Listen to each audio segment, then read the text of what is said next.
Alright, and we should be live. Okay. Hopefully that fixed all the problems. I don't see any drops in the frame rate yet. But we'll take it by ear. We'll see what we can find. Hello, everyone. Welcome again. It's me, Zarek of the Knights of the Onion. And I am bringing to you a stream of a game so dear to me. We'll see if it holds up. No. As I was saying before the stream, like, sporadically cut itself out / my computer crashed. Dot hack was a major component of my entertainment via high school. I spent a lot of time playing all of the games except Link. I never played Link because it never came to the States, and I never downloaded a translated version. But regular Dot hack, GU, the manga, the Twilight. Let's see, Dot hack anime TV show. You know, the Dot hack roots. We don't talk about that. I'll probably talk about that a bit during all of this. Just wow, yeah. So it's a lot. There's a lot to this game, and it's gonna be hard to really. I'm not even sure if I'll be able to do it all, but I definitely want to at least try and share it because I loved these games, and despite after a while they may start to get a little repetitive. Overall, I think they are still just fun anime kind of storytelling, and in a way that the game does better than the animes could. And just overall, yeah, no, Haseo, the main character there, is a wild child, and throughout gaming, I felt he felt very human to me, and so yeah, I don't know. Hopefully that comes out through. Hopefully this isn't just me rambling about nonsense and it doesn't go anywhere and I do terribly. Hashtag I won't do terribly, because this is the PS4 version that has all the games included. You have Rebirth, Reminiscence, Redemption, a new chapter called Reconnection, and the Terminal Disc and Parody Mode. Parody Mode was added later, I think, in the third one. It was basically cutscenes, but the voice actors just kind of say whatever lines they want. Super funny. I thought they're funny. We'll check those out later on down the line. What I'd want to do first is kind of do a episode 0. So we're going to be watching a lot of stuff and listening to a lot of stuff, and I'll be commentating over a lot of stuff. This was the terminal disc. It only came with the pre-orders, I believe, of Dot Hack GU1. And I think I still even have my old terminal disc somewhere around here. But basically it would unlock extra stuff as you progress through the 3 games.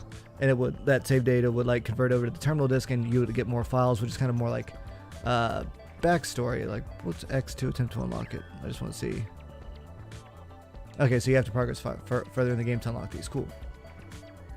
But basically, I'm gonna say basically a lot. I'll tell you. Right? I'm bad at word talking, so forgive me for my talking foibles. This is not scripted. This is just me kind of just going off the cuff on everything I love about these games. And before we can really go into GU, what we kind of do is have to get ourselves a refresh of what happened in the first 4 games. That's right, there were 4 original Dot Hack games. The Twilight Bracelet, The Legend of the Twilight. I forget exactly what it was called, but these are little just short movies that kind of go over everything. My name is Jun Banshoya. And not only do they kind of go over the games themselves, but they also kind of go over the situation that leads up to GU. And as we unlock more of those files, it will actually kind of be a supplement of why things are the way they are in GU. And I don't think there's really any spoilers in these.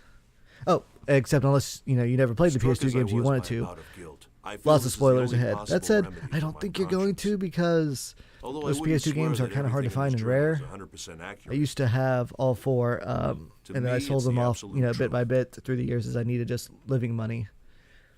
The 4th one I sold for $90-something. It is a very, very rare game. Players assume the role of a character and enjoy. So right now we have while chatting with friends. June. I forget his last name. Bunso. June Bunso.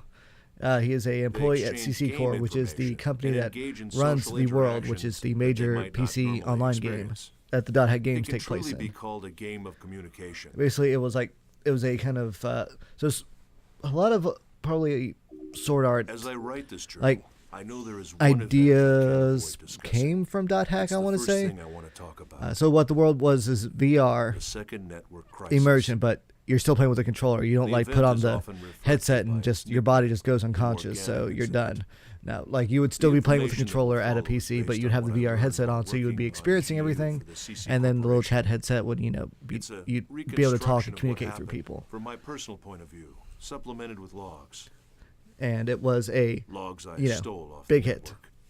in I'm this going world. back now to the year 2010. The grand old future year of I'll begin this 2010. journal with the story of a boy, a young gamer who had just logged onto the world for the first time.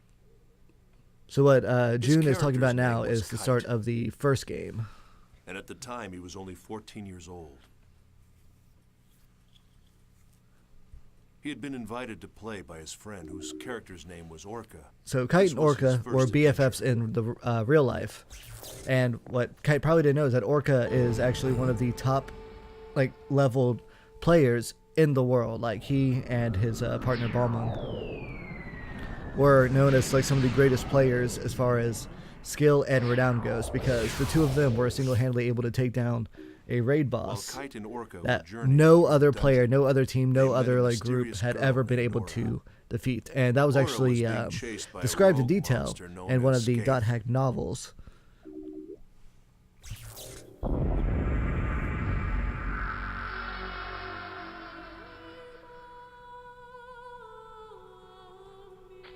Or was the rumor true?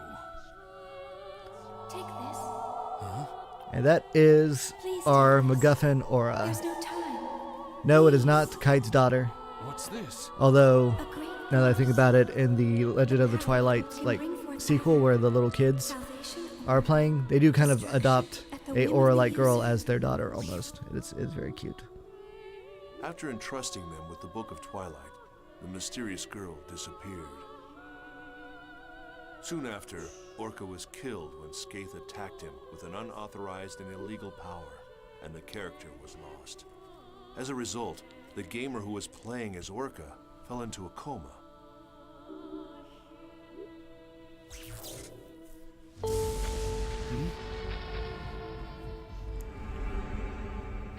So that is Scathe. He is what's called one of the I think eight or nine phases of Morgana, and basically it is a monster created out of the game itself to be a kind of like a assassin almost.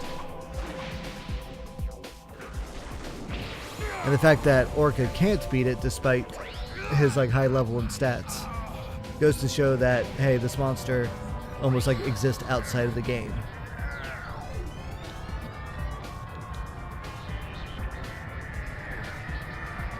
Okay, the novel is AI Buster is the one that goes over the story of how Orca was not technically about Orca and Balmung defeating the raid, but it's just in the story. Supposed to be this way. I'm sorry. Get out of here.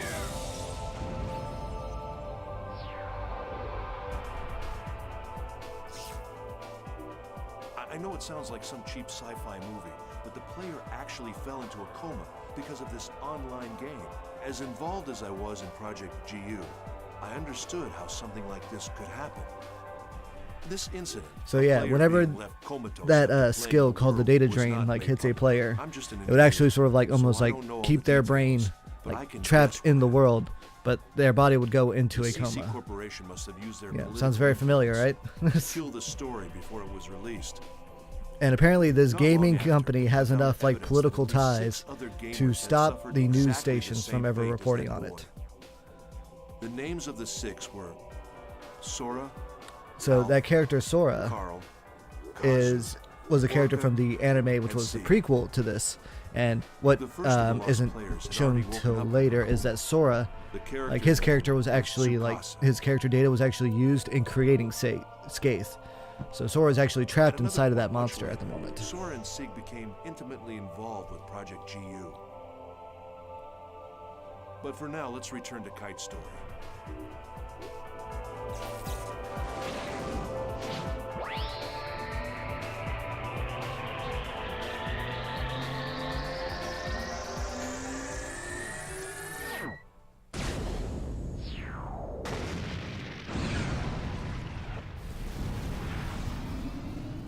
Here we get a good old Deus Ex Machina.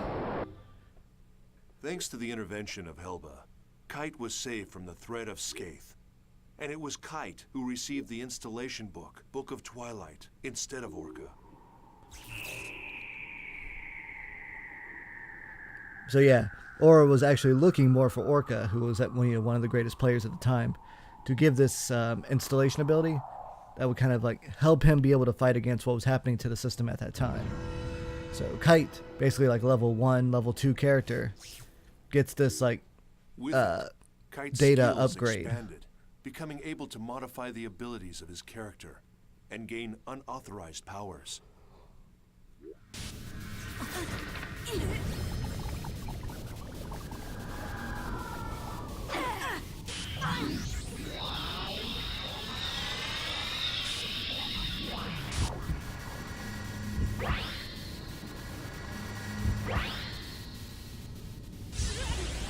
There we go. Oh, that's a really cool like little transformation thing. I like when upgrades actually like alter like a character's like appearance. But along with that installation upgrade, he actually gets the power to use the data drain himself. And it would actually be a function you could use like in battle too. There were some enemies that actually had like bugs on them that would cause them to be not completely unable to be beaten, but they would have like unbelievable life for defense or attack. And if you would like data drain them, like break them down, then you'd be able to kill them a lot easier, or you get items from them. That winged character there is Balmung. He was Orca's partner in the game. And trying to find out like what happened to Orca, he kind of like ends up blaming Kite for what happened. Recently, many places within the world have been damaged by a virus. And his voice actor is Crispin Freeman, one of my favorite voice actors, because I just love like the voices and the characters he does. Like, he's done like Zelgadis and Slayers and Kyon and Haruhi. Shall receive no mercy. He does a very good serious character. Aura had given him the bracelet, and now with his new illegal powers, Kite decided to take action to save his unconscious friend Orca. Since the adults weren't going to do anything about it, this 14-year-old boy with a hack And alongside character Kite, there was will always go one and save the world. You didn't even need my help at all, did you? By the way, Good old Black Rose. I guess you can tell that I'm a newbie too.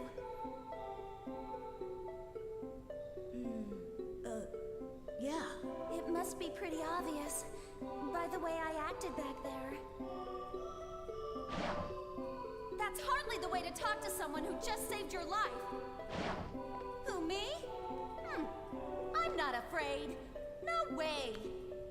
So Black Rose entered in the game to save her brother Kazu, I'm scared enough for who the got both of us. My controller is soaked with sweat. what is it? Who was also like comatose, possibly by running into Skaith or being data drained. Her character name was Black Rose. She was the real-life older sister of Kazu, one of the coma Yeah, victims Kazu, I that's it. mentioned above. She was also a new player. She had just logged on to the world for the first Her time, character trying to was save her the brother. heavy blade class, The two of them were so working as together far as like toward a having like common some good goal. offense goes, she was always good to have on the team. Kite's One of the war problems with this continued, game is that your character and was always soon stuck many with other just players the dual joined in. blades, so there wasn't really anything as far as like character customization went. Mia, the mysterious A lot of people were always hoping that there and would be like a Helga, the young MMO man kind of like who thing cared based so off much of for the world. There was like a PS2 Yeah, game I think sure. called like Fragmentation or something like let's that. get That ready was like the lightest form of a RPG, but basically it was just the engine of this game mixed with like some multiplayer. You. Yes, you. That's a unique bracelet. Can I take a look? Can you see it? Yes, of course. Do you mean to say that you can't see this nice bracelet? Even if you can't see it, as long as you know it's there, it's the same thing as seeing it, right? Bracelet?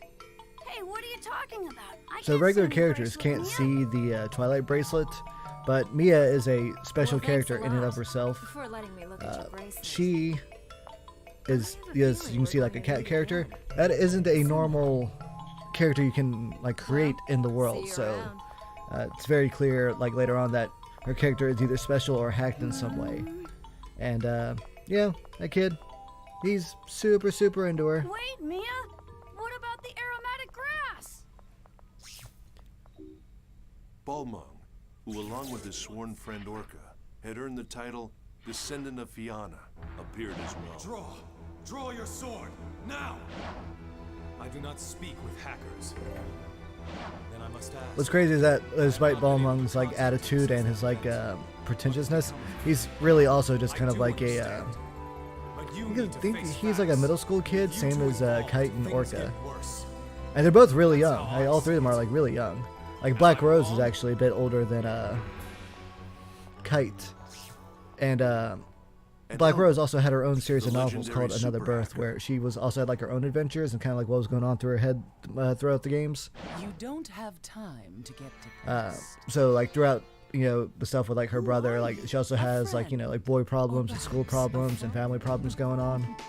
A meddler with a warning. Helba. Helba did a lot of like kind of like sneaky stuff throughout everything. It's not that hard to imagine. I believe she was in some good parts of, Like I said, what was it, the anime. someone is But as far as like the game goes, she's usually the one kind of like leading you in the right direction to fix things. She is a like mega world-class hacker. But together, they set out to deal with the illegal monsters called data bugs.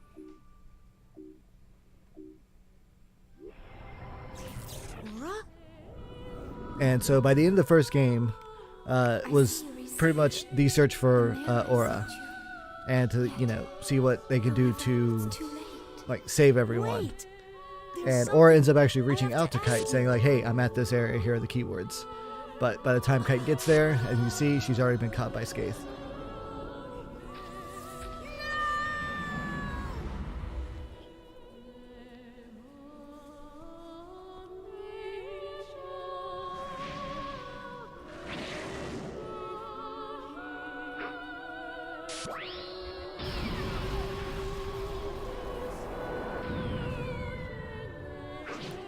But Aura is not an actual like player character. She is actually like a part of the system.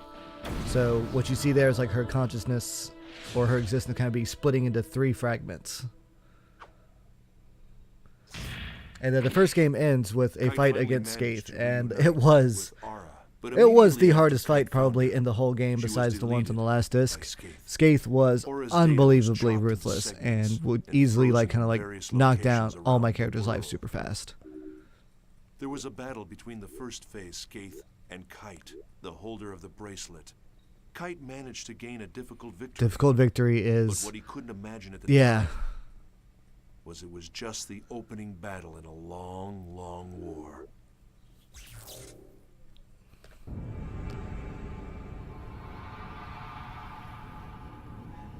So yeah, this is where the game kind of like the first part ends, and what is going on is now that the system is kind of like aware of the power of the bracelet, is almost creating what's basically like a antivirus or an anti-program to deal with it. Because despite Skaith being like a, you know, monster and like, you know, comatosing players and hunting down Aura, Skaith is actually a part of the system of the world. It was created by the master program Organa.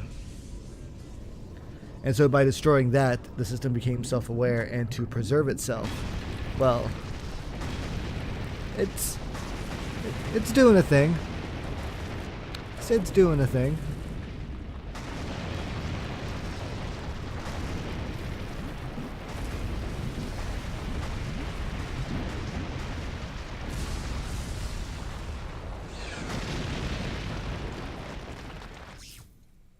Kite's story shall continue.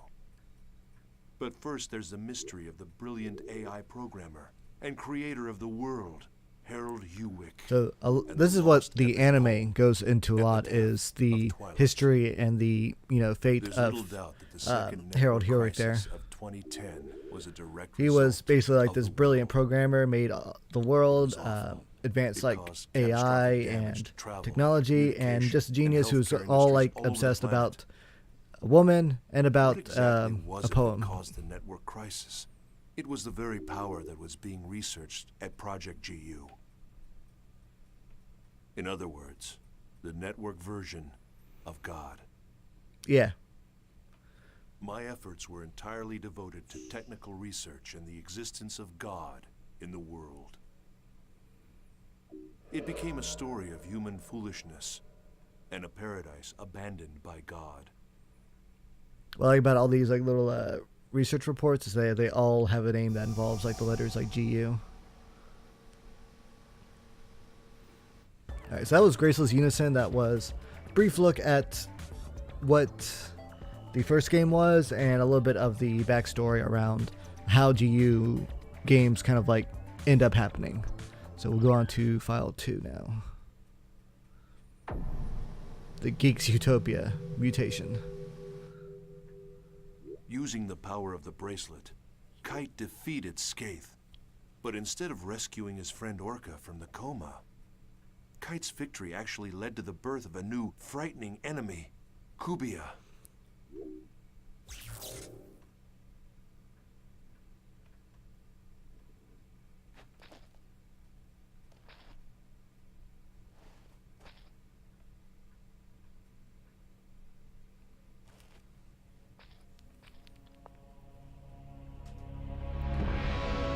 Yeah. So that is Kubia.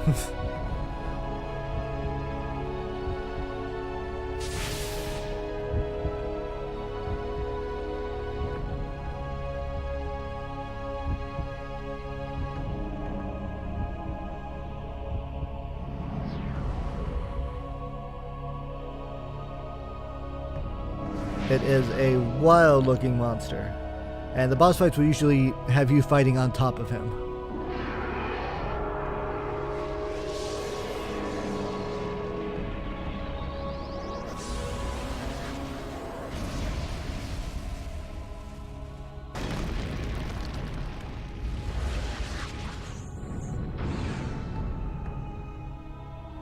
Despite that though, Hellbit, I was like, nah, no big deal.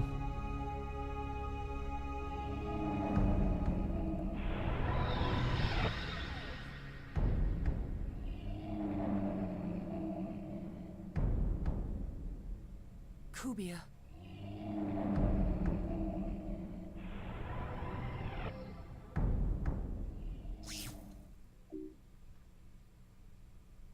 Leos, the system administrator at CC Corp, viewed Kite's behavior as potentially dangerous.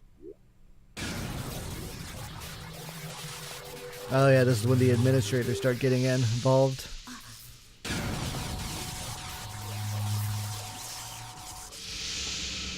Welcome. I am Leos. Kite was determined to do whatever was necessary to save his friend. Then the situation would not have deteriorated. You not only did But to nothing about Balmung, the coma who represented average players, and to these system administrators, the ones who maintain the world, the power of the bracelet was nothing more than a cheat. In other words, an illegal engine mod. But aside from that, to take immediate action to prevent the situation from worsening, it requires that you delete your character. Delete it? Why? You should know that your character violates the software usage agreement. Installation of an illegal effect. You do know what I'm referring to. I will delete you. Wait a moment. Oh. However, Kite's character was protected by powerful defenses. And even the system administrators were unable to cancel his account. Right here and now. No way. I wouldn't do that. I know. Since you aren't stupid. Oh, Helba has The nothing but stupid disrespect for one is them. this pig-headed man. You don't even understand how it works, yet you'll delete it before finding that out. Or do you even possess the ability to delete it in the first place? So yeah, Kite's character has actually become a part Boy's of the character system data itself. is so well protected, the system administrator can't even crack it. In spite of the fact that you developed a vaccine and disguised it as a rare item. Deleting those you cannot control is something that a pighead would do. Thanks to some help from a hacker named Helba, Kite was able to escape surveillance by Leos. Hold on. Wait, what do you mean that you don't? Intrigued by Kite's powers, Helba told Kite of the relationship between Orca's coma and the Epitaph of Twilight. The Epitaph of Twilight was an epic poem that spread around the internet and inspired the creation of the world. You know, like the Slender Man. The author, Emma Wheeland, was no longer alive, and the poem fragments had been scattered all over. So the true nature of the poem was the subject of much debate among players. Although, If the design of this world was based upon writings in the Epitaph of Twilight, it should provide you a clue. Forget it. Leos, Yeah, what? the code name given to a system administrator. Were you remotely aware that it's the name of the King of Lights that appears in the Epitaph? It is? Following the instruction of Leos, Kite set out to investigate an area So, infected to kind of by like a stay on the virus. good graces of the system administrators, he kind of goes on fetch quests for the administration, as far as going after like bug areas. oh no, what now?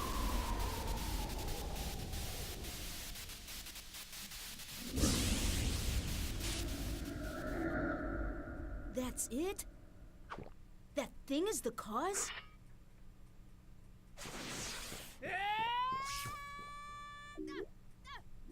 That's where he defeated the second phase, Innis. So at this point, now you're kind of like going on a hunt of all the other phases of Morgana. Innis. Yes, this was exactly the Morgana factor that we were researching at Project GU. After defeating the second phase, Kite found one of the segments Aura had been divided into and liberated it. Yes, and what those phases are kind of like Following walking this, around doing Kite are made just his holding way on to to an those area aura Aura had told him fragments, about in an email keeping them where away. He encountered Kubia.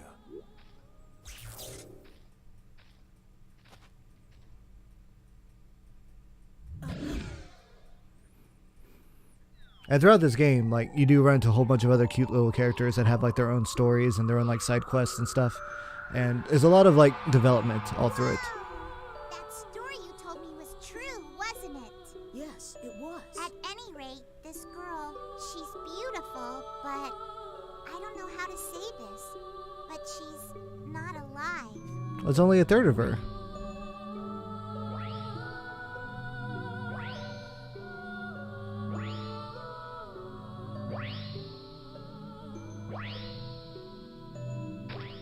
Whoa!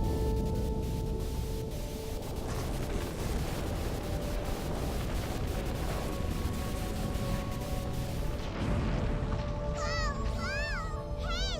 What is this?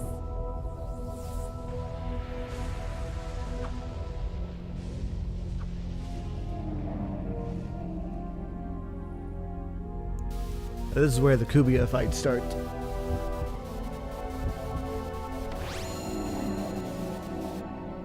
He found you. Using the bracelet's power, Kite was able to fight off Kubia for the moment. Believing that freeing Aura was the only way to solve the mysteries that had been plaguing him, Kite redoubled his efforts. It was remarkable. Kite, this lone young man, was attempting to do by himself what we, the members of Project GU, had spent countless man-hours and huge amounts of money working towards. Makes it seem like it's all kind of worthless, huh? No help from anyone. I mean, he had a lot of Only help. the strength of his own convictions. This young man, this Kite, pursued the mystery of the epitaph of Twilight. To that end, Kite contacted an information broker, someone named Wiseman. From Wiseman, Kite learned about the epitaph of Twilight. And the Wiseman 8 was a phases of the crazy cursed good mage to light. have in your team. He went to visit an unauthorized server called the Net Slum. This was a place within the world that wasn't part of the world. A kind of gathering place for hackers, rogue AI characters, and other types of junk data.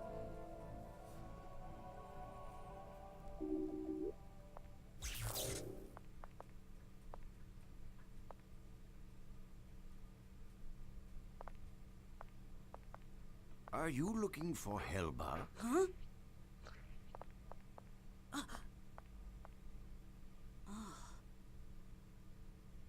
Yes.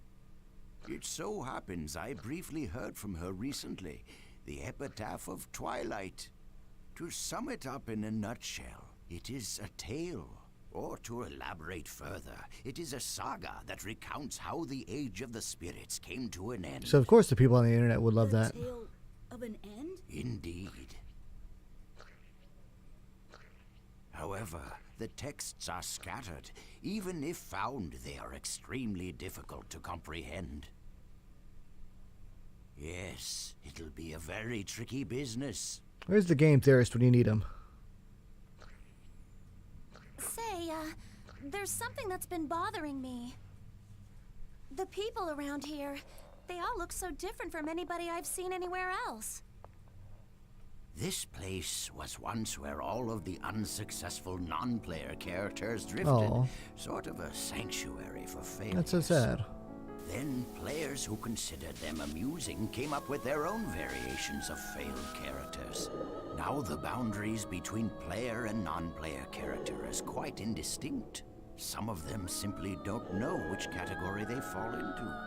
There are maybe even those who have lost their bodies on the outside. Mere memories, faded reminders of the individuals they once were. Only their character data remains intact and active as they wander the network. Yes, the same fate as Harold.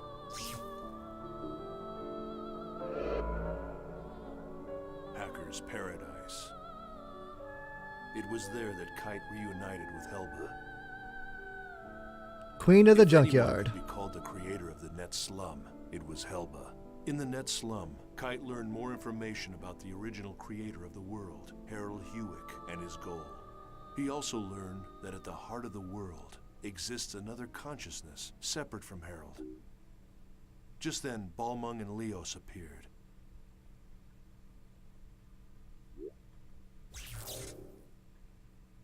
Epitaph of Twilight. Both of you have succeeded in reaching it as well, I see. Oh, look. We have an unusual and unexpected guest. As a representative of Net Slum, I greet you. Welcome to paradise. Balmung is such an asshole throughout the first two games. You sided with Leos, I see. You cracked easily for someone who was so sure of himself. Don't judge. I'm not like you. Stalking the boy is shameful behavior. You've disgraced the name of the descendant of Fianna. What? Balmung, you used us? It was necessary to restore order. Order. There's an order that the world desires, and then there's the order that you desire. Which form should it take, Balmung? The order that I desire, of course. You thought it was Balmung, but it was him, Leos.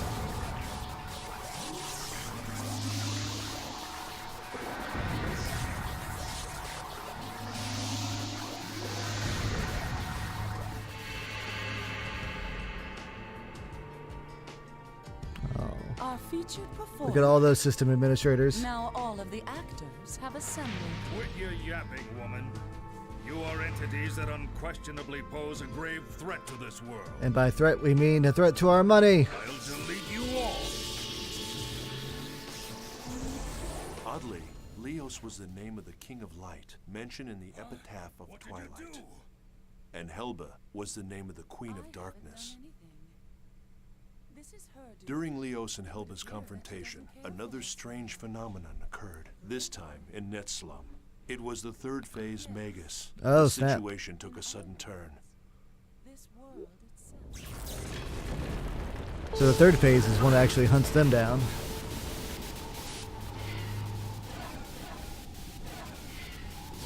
And of course, everyone just runs away. Cowards!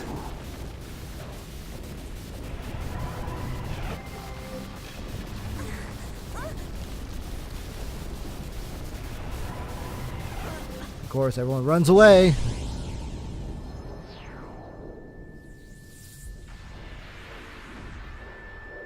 A leaf?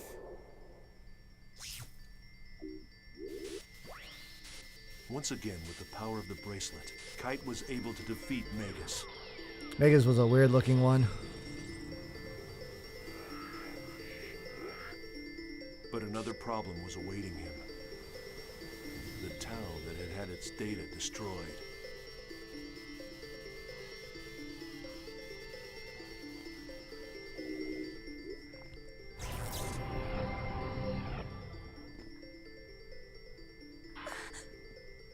What the hell happened?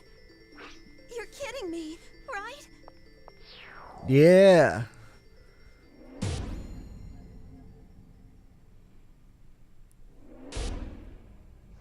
So yeah, the more that they use the bracelet and the more they fight against Morgana, the more it actually like affects the actual like state of the world. So despite all the good they're trying to do, they're actually like destroying like everything around them in the process.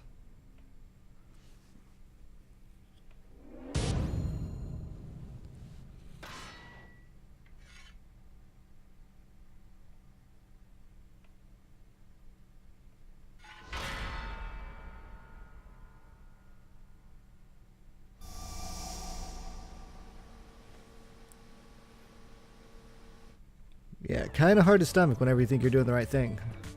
Especially when everyone else is turning against you.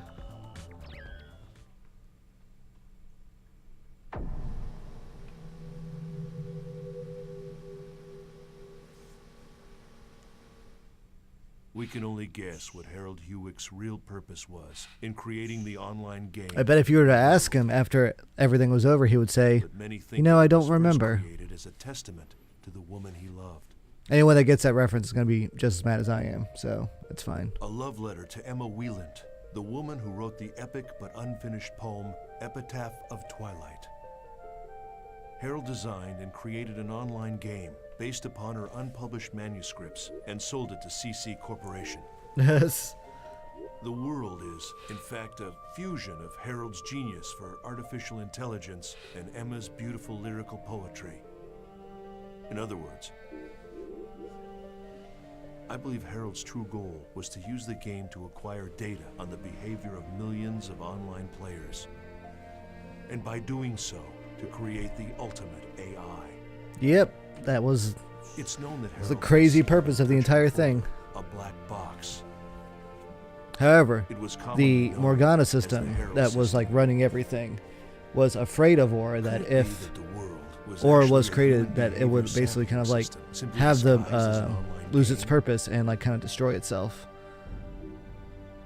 If so, it was a bold and ingenious plan. This system, the Morgana system, formed the nucleus of the world. It was to become the birth mother of the ultimate AI, Aura. To Harold, Aura was something special. She was like the child born to himself in Emma Wieland, part human, part machine. The Morgana incident was a result of the Morgana system running out of control. It occurred because the Morgana system had developed self-awareness. Okay, cool. Well, it's just going to explain what I just did, but She it's good to know that I was realized right. She would become disposable as soon as the ultimate artificial intelligence, Aura, was born. In trying to prevent the birth of Aura, Morgana drove her creator, Harold, insane. Ooh, I She forgot about even this locked part. him inside the network. Then came the 8 cursed waves. Morgana's 8 phases took physical forms based on the 8 phases in the epitaph. That's right. They appeared to Kite, who had been entrusted with the bracelet from the then incomplete Aura. At that point, the world began to slowly come apart.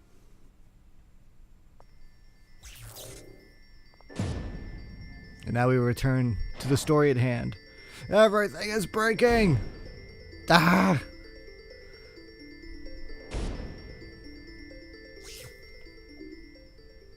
After destroying the 3rd phase Magus, Kite returned to Root Town, only to find the world completely in ruins.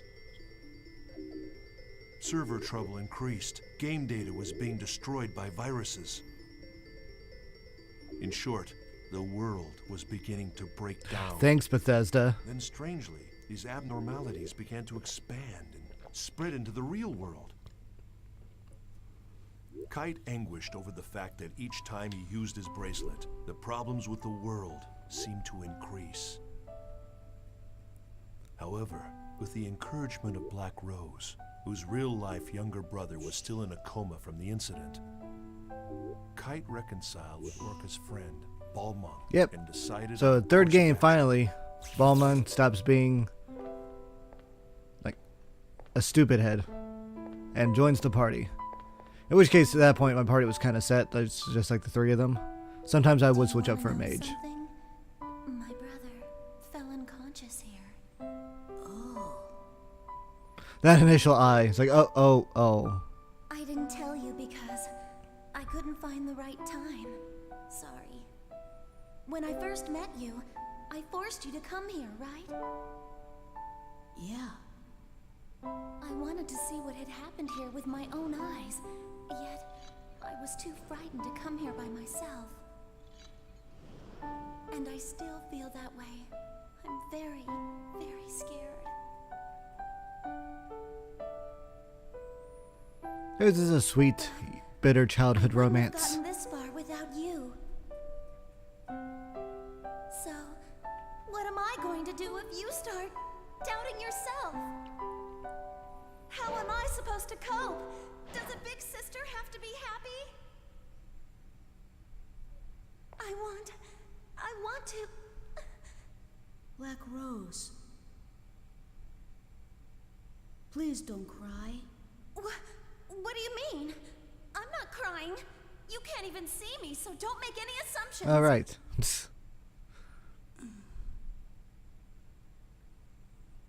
There you go. How typical. You always clam up when you should be talking.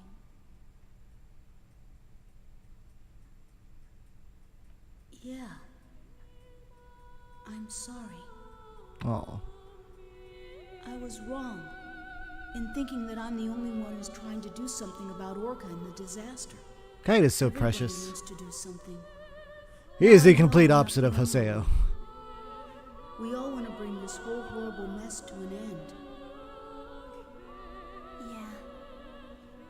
What can we do about the situation now? It's simple. We've got to do what we think is right. That's the only way we'll move forward. Yep. Let's do it together. Things will work out. My intuition is pretty good. Ah, smiley face. Well, Girls love smiley I'm off to go faces. see my brother. At the hospital? Mm-hmm. Thanks.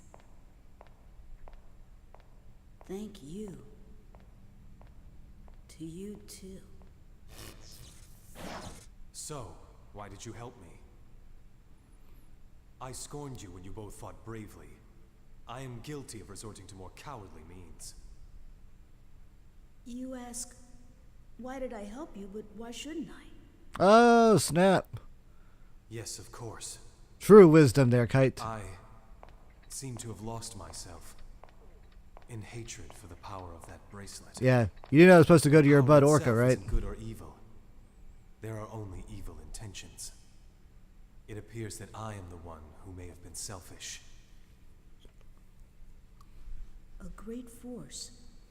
The power it holds can bring forth either salvation or destruction at the whim of the user. What's that? The girl, Aura. That's what she said when she gave me the bracelet. I see. You are indeed the one who should wear the bracelet. Technically, it was Orca. I'm sorry for what I've said and done. I apologize. Oh.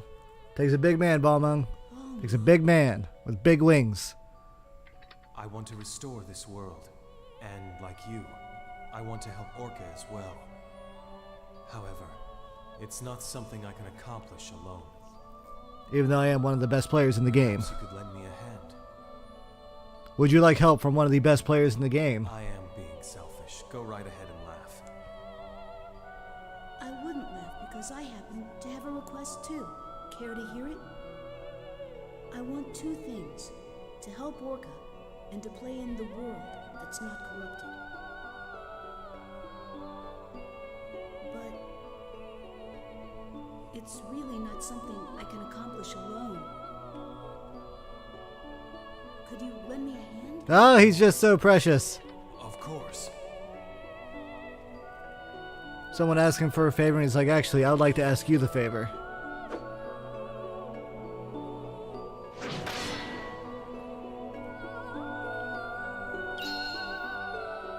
Sword bros, blade buddies. That's what it is, blade buddies. While discussing the cursed waves described in the epitaph of Twilight,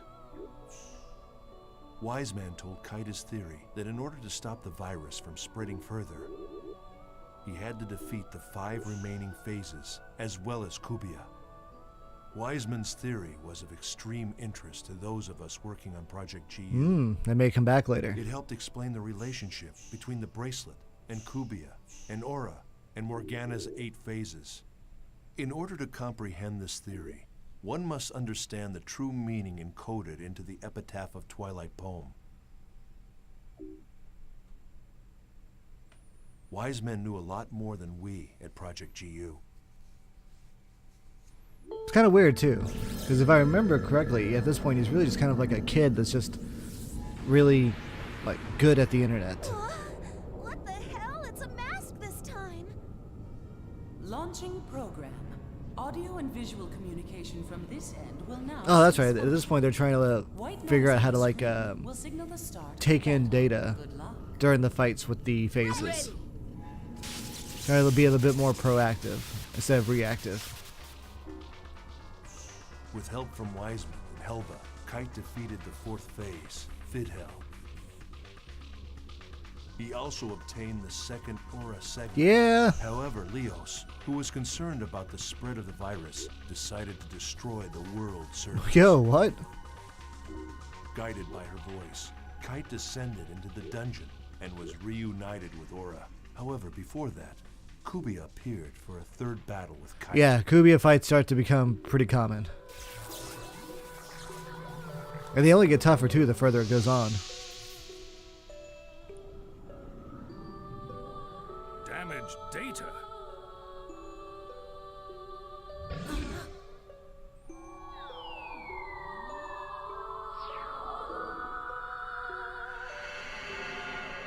What's this? I think she wants to say something.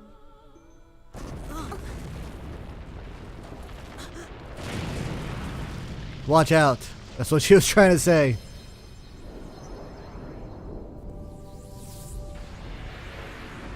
Huh?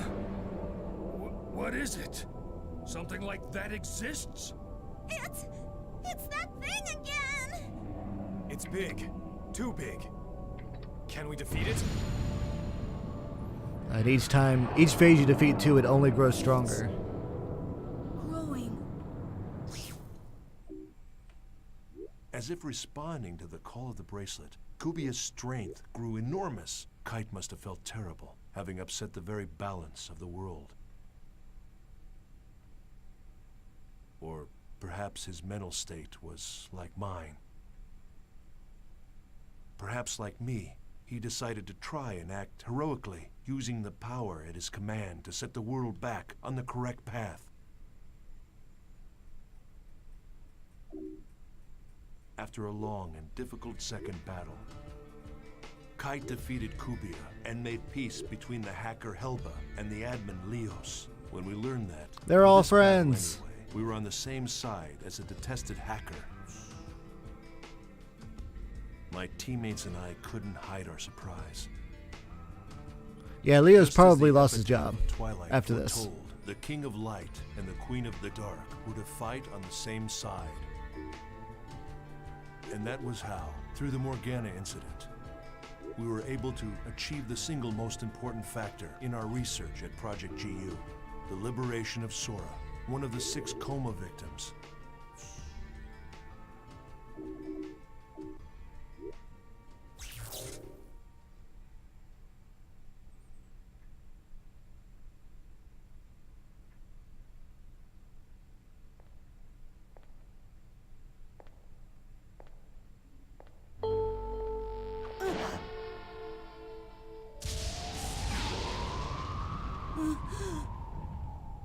That's...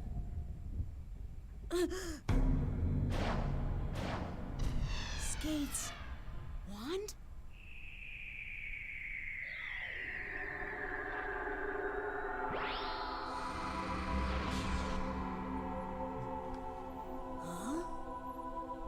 I forget why it's instigated that he is now like finally freed from like Morgana's capture.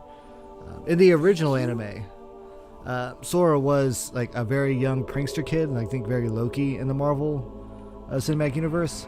But he was also a avid player killer, like a PKer. So he was always kind of bouncing between different teams and playing the field, and just kind of doing things his own way. But he had a lot more sense than what anyone would have like assumed. Scathe, one of the 8 phases, had merged with the spirit of the player who played as Sora.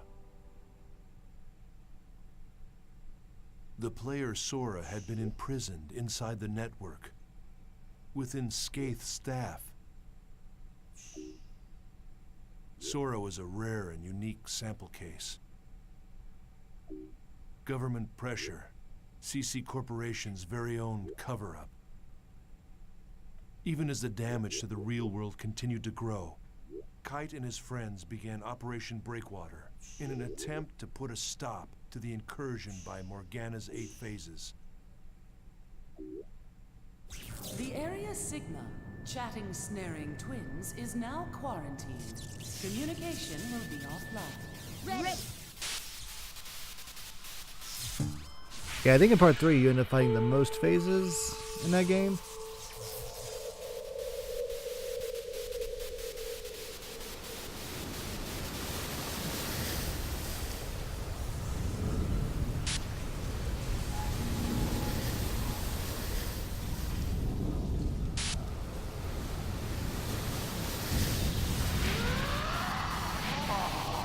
These 2 Andros faces going here. They look silly.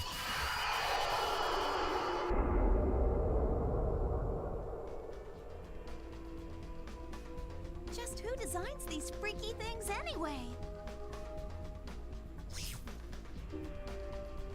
After defeating the 5th phase Gore, Kite received a transmission from Helba. At last, the source of the cursed wave had been discovered. It was the self-aware program, Morgana.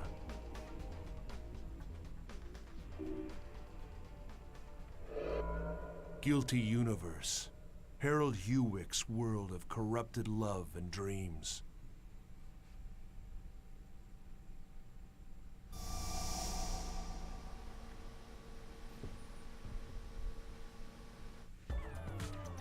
And here we go to the penultimate ending of the Epitaph of the Twilight Saga, the Genesis of the Ultima.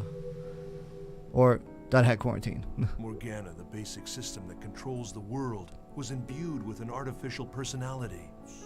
Her creator, Harold, had bestowed upon her the role of mother to the ultimate AI, Aura, but she rejected it. Instead, in order to preserve herself, not only does she do chose that, to imprison but Harold she even within actually the tried network. to infect Aura And with a immediately after Aura was like born, broken personality Morgana too. decided to delete her. One of the first comatose characters, Tsukasa, the one from When they the learned first this, Dot Hack Kite and his anime, friends set out for she their basically final challenge traps to resurrect Tsukasa in the Aura. world and kind of like has her become like a busted, Oh, like depressed, it's like you. self-hating kind of like The human being. barriers have been lifted. And so They're that all gone. We can go back and forth freely Ooh. now. Isn't rain check on that. wonderful? So Mia starts acting super crazy. Tell me, do you happen to know where Elk is? I don't remember. My memory these days is fuzzy. So yeah, the further the game's in, the more that Mia starts So, who are you? kind of like losing everything.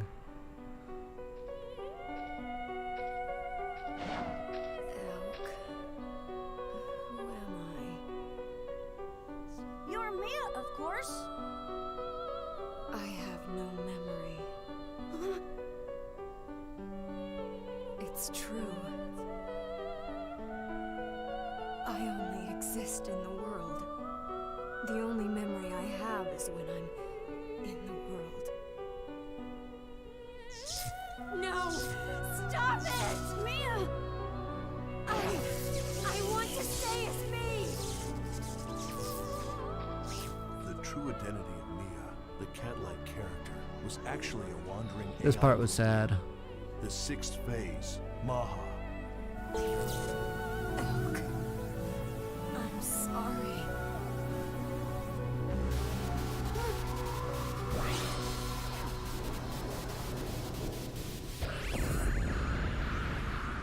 And then in true Dragon Guard fashion, turns into a super deadly plant lady. Don't worry, this fight isn't a rhythm It's game. unclear why the sixth phase was the only one to take the form of an NPC. So part of that is that there yet was another a important sample cat case for character Project in the GU original to dot hack that consider. was attempting to save Tsukasa and help her out. Was it possible to establish a And I think as character with the punishment for Morgana helping effect Tsukasa, and put I the think powers of the eight Morgana phases changed of its the data, Elk and under out a of player's the control? collection of everything ended up becoming Maha, Mia. The sixth phase was destroyed, thus causing Mia to be erased as well. That was sad. Elk, the Wave Master, had lost an irreplaceable companion. Yeah, Elk became super busted. He was unbelievably like enamored / like obsessed with Mia.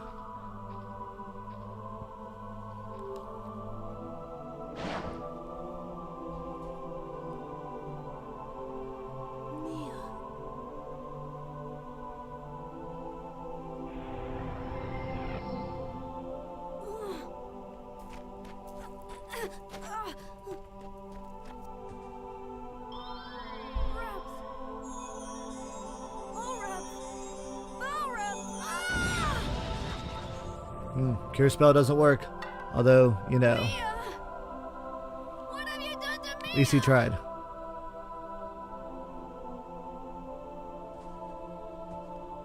Oh, Elk. Thank you.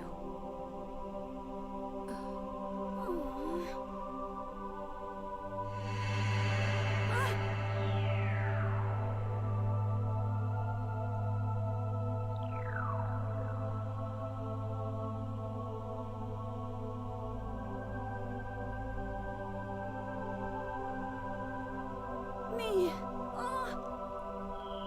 This part of the game is also the shortest because, if I remember correctly, all the story bits are pretty much wave fight, and then the final two fights. Elk.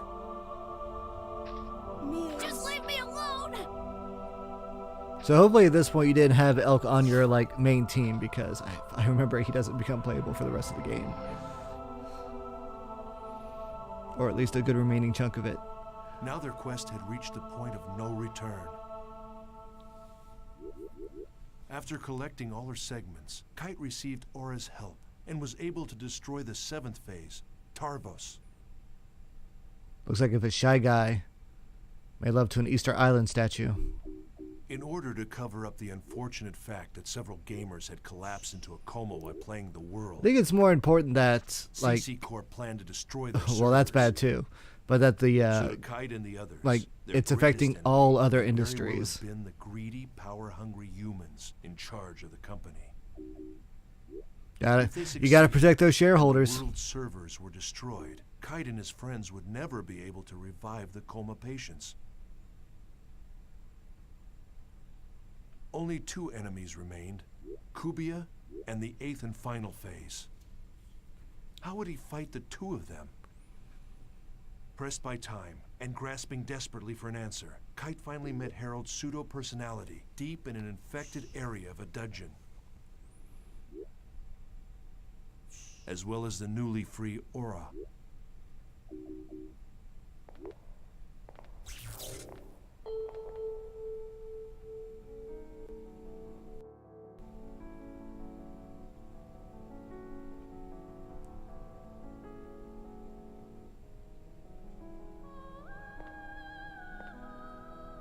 The White Room.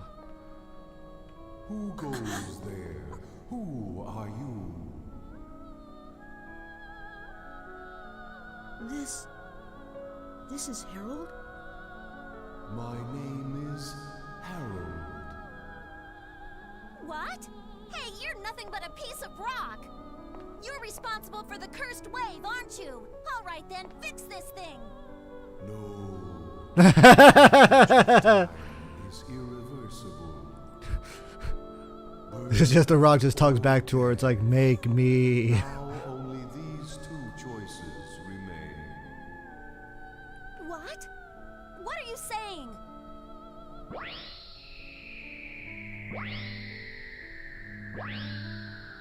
Aura! Aura, the child of light. Emma's daughter. My daughter. Yeah, that guy was really into his work. A little more. It's no use. This guy is totally gone. Aura, I have something I want to ask you. You said that I shouldn't fight Kubia, but why? Kubia is the shadow. When there is light burning in the darkness, a shadow is born. When the So bracelet Kubia is Kite's nobody. was born as well. The bracelet and Kubia. So there's a manga that goes over .hack. It's a very condensed version of the story. But in that manga, Kubia actually comes in the form of another player Kubia must have already known and becomes friends with and that's Kite, why but kind of he like kept goes running crazy away. near the end of it. Kubia will no longer And I run think away Kite does try to save Kubia, but because in the I have end, finally been released. both Kubia and the bracelet you mean? are like destroyed. Massive data believed to be the wave is heading in your direction. That's the last one. Destroy it. Traveler, take this to heart. It is darkest before the dawn.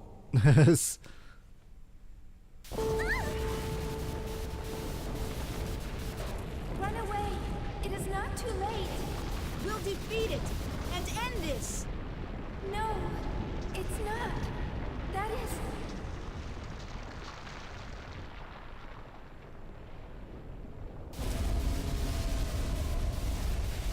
Uh-oh. Oh, and Harold's gone.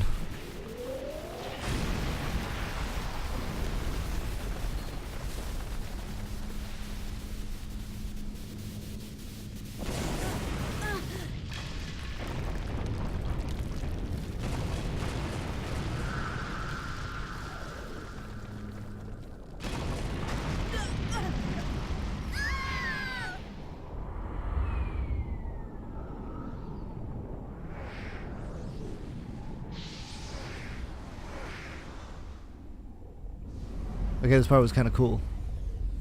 Way back in the day. But yeah, this is final Kubia. Kubia.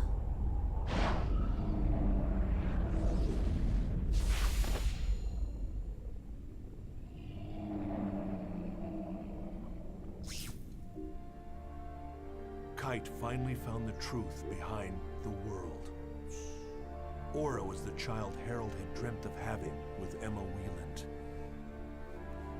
The bracelet and Kubia were two sides of the same entity, and Kubia was the anti-existence of the bracelet. To defeat Kubia, Kite would have to abandon the bracelet. But without the bracelet's power behind him, how could he possibly resist Morgana? Do you think we can really defeat it?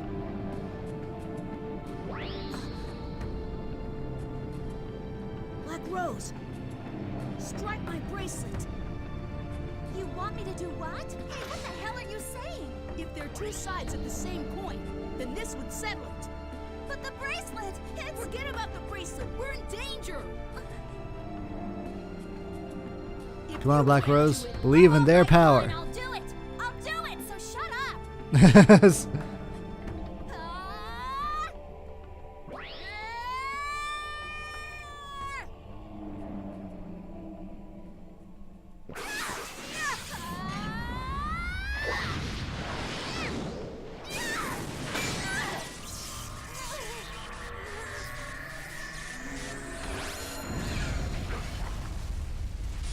I'm glad the answer wasn't just cut off the whole arm.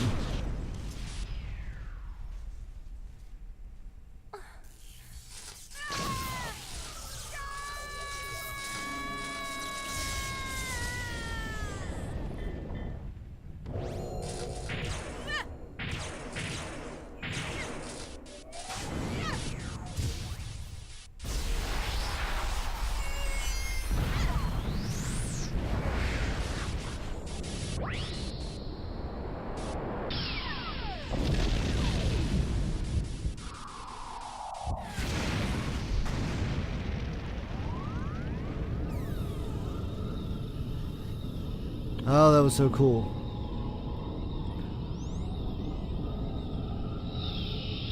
To destroy the antithesis of one, you have to destroy the other.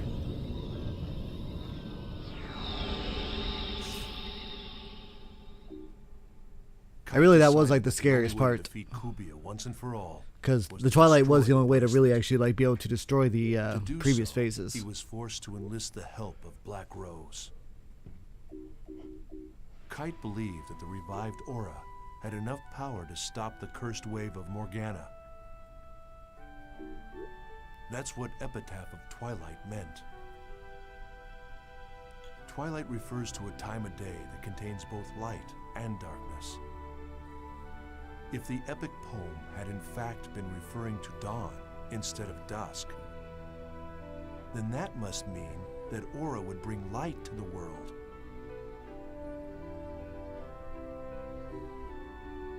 Along with Aura and his other companions, Kite faced off against the 8th phase, Corbenic.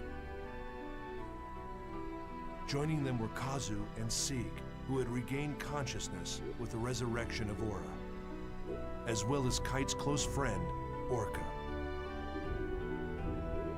To win this battle, Kite would have to beat not only Corbenic, the 8th phase, but also Morgana, the source of all the phases.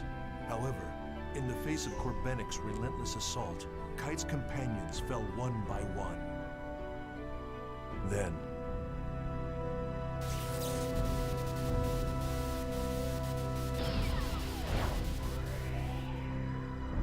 oh, it's just like World of Light. Kirby, save us!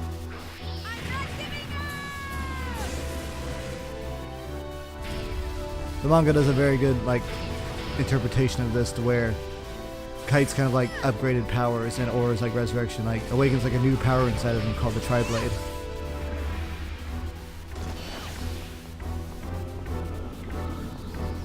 I remember this boss fight taking forever because you couldn't do the data drain, so you couldn't actually like stop its like defenses.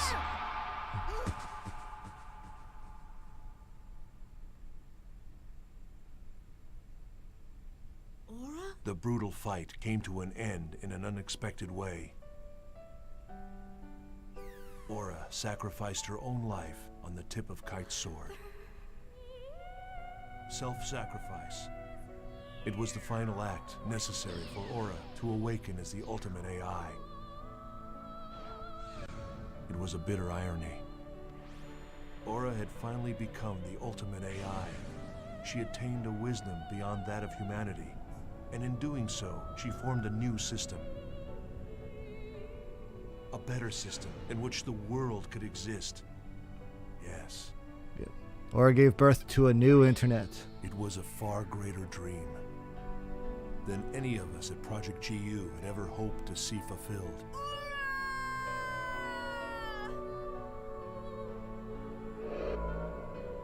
Genesis of Ultima.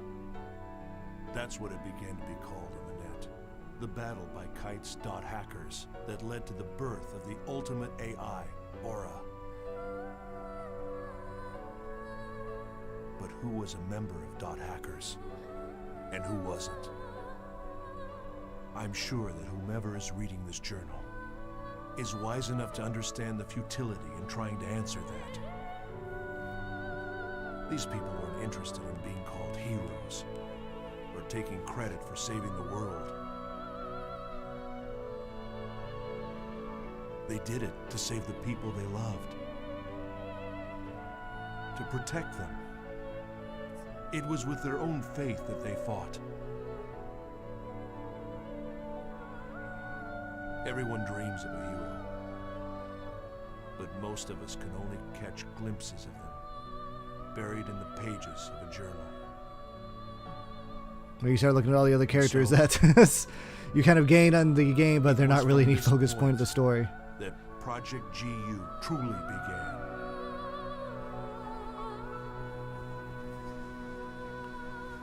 And yeah, so that was the first 4 dot hack games on PS2.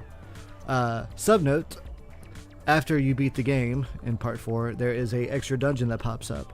And it is without doubt the hardest dungeon in the game, at least in my experience, because it so after the game, you get the bracelet back because video games, right? So they still want you to play and do stuff. There's a dungeon that is the longest and has the most kind of like bugged enemies in it. But if you get all the way to the bottom of it, you can actually like reawaken Mia as a character. So it's kind of like finding her data that re-existed whenever like the world and the internet like reformed into its new state. And so you're able to like bring Mia back to life. And you know, Elk is so super happy and it's very sweet. So don't worry, cat lovers, the cat person did come back. She came back to be with the boy she loved, even though she was just an internet person. So don't worry, everything was good there. But yeah, so that is the first game. So now we are well versed and prepared to jump into .hack GU. And we're going to good old start with episode 1, Rebirth. Alright, we're going to do a new game. Alright, so we're going to play the cheat mode. Not because I'm a coward, but I've already gone through the game once. At least the first 3 parts. And this is really going to be more of like a story experience rather than a gameplay experience. I'm sorry if anyone wanted to watch otherwise, but this is really mostly just for me. Let's see. So this mode is recommended for people who have played .hack GU, or only for those who want to enjoy the story at the start of the game. Levels, weapon skill levels, and affection will be maxed out for Haseo and all allies. You'll begin with the best equipment. You have maximum amount of GP and Chim spheres, and you will have a large stock of healing and other useful items. Such is not recommended for first-time players. Also, cheat mode will not remain active if you carry over your data. So, yeah.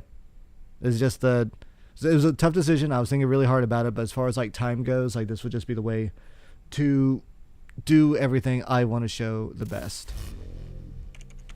So...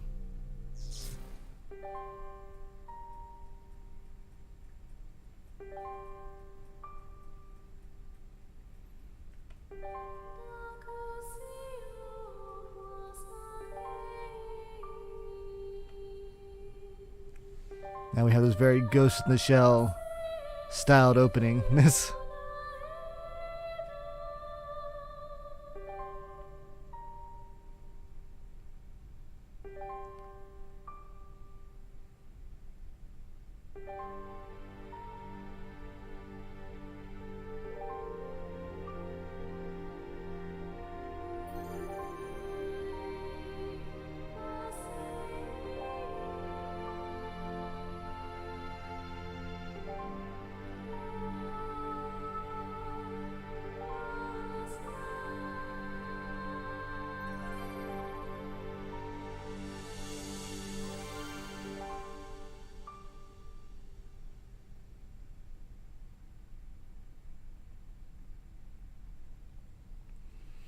Oh, I'm excited. I'm excited. So this is the first hub town, the Eternal City, Makanu.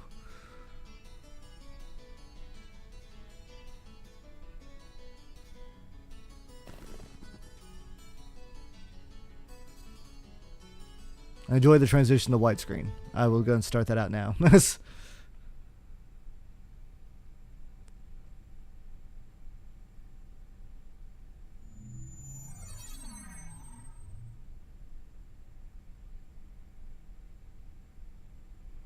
Whoa, this is cool.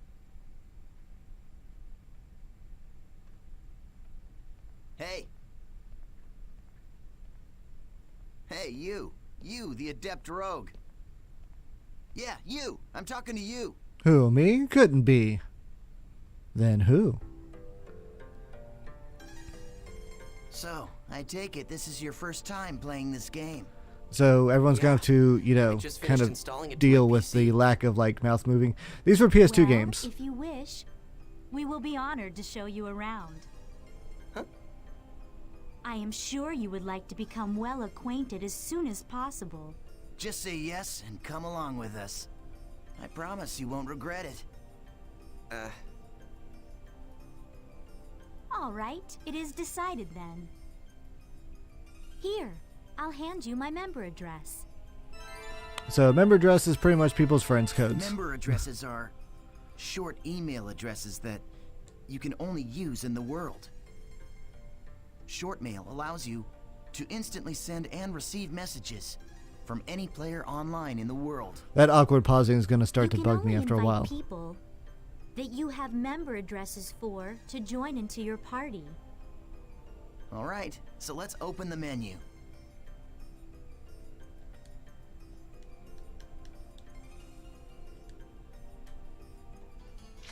Boom. Select party. I went the wrong way. This is a list of all the people who have a member address.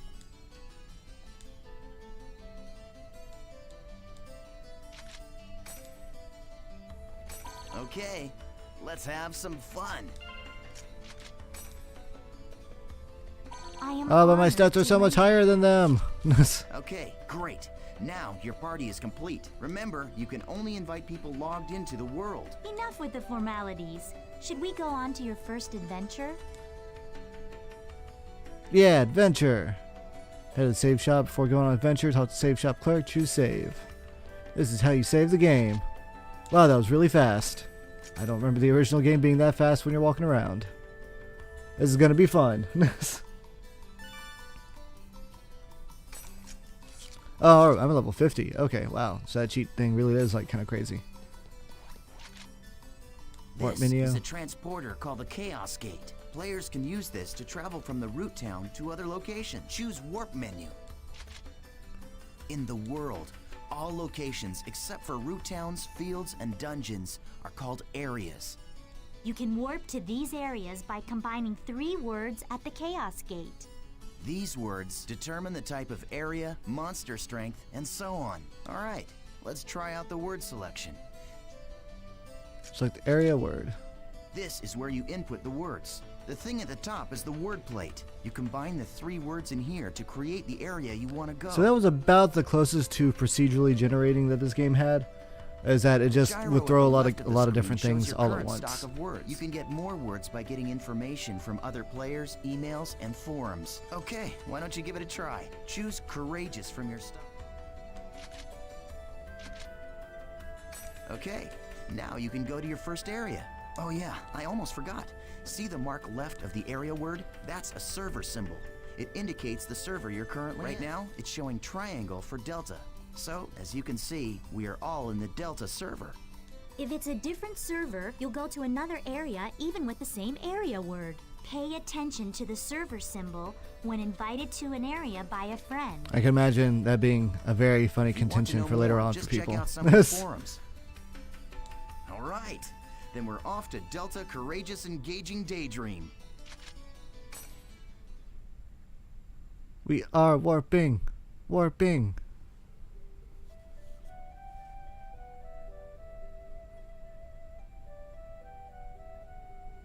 So, we've all been transported to a field.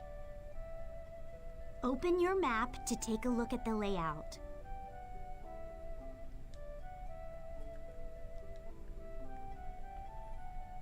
I've got this tutorial part's kind of slow. But, boom. This is the area map. So, as you can see, the maps are pretty small. Dungeons are a bit bigger and they also have different floors. But the actual areas outside of dungeons are usually a little bit more straightforward. Use this screen to check current position, mission info, and any other information you may need.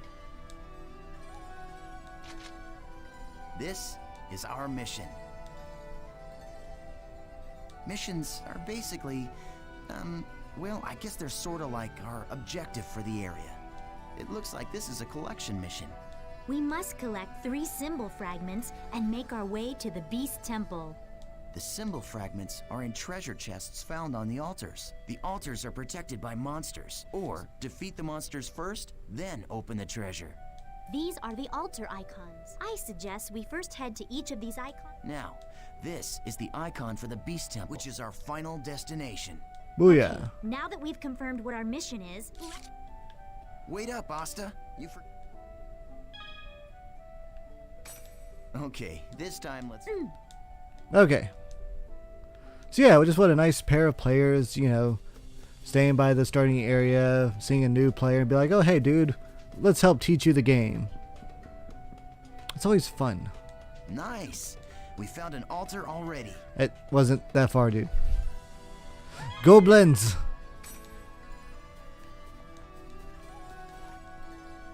Now press X for a surprise attack. They're ours. Once the battle begins, the battle area spreads out like this. The battle area is surrounded by the battle fence. The only way to escape from a battle is with an item called a smoke screen. Asta and I don't have one right now, so we'll have to fight it out. Approach enemy and press X. So die. Die. Die.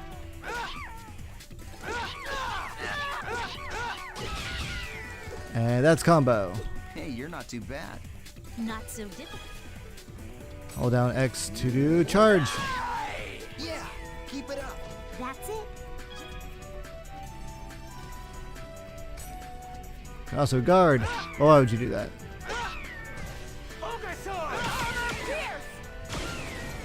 So that's it,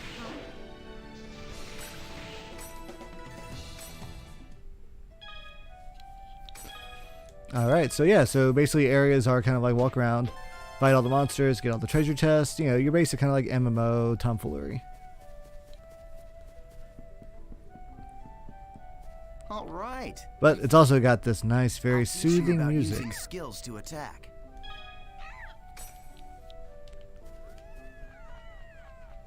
Slow. The regular and combo attacks are just skills enabling.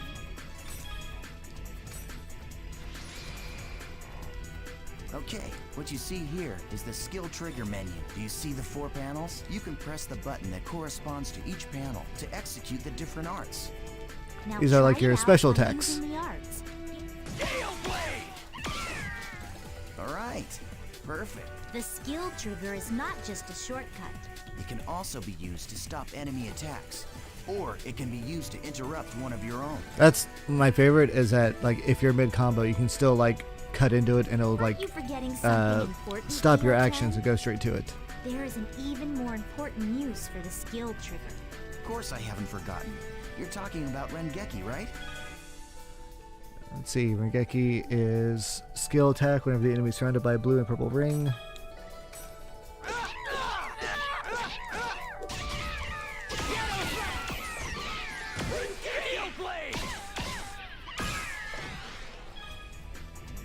See, so that's a favorite action when Rengeki is used. It increases the team There you morale. Very well. That's a good idea. Right, trigger gauge will appear above player's head when skill trigger is used. Not possible to use items until the gauge is filled up. And skills also use SP as well, so. Well, that's that, I guess.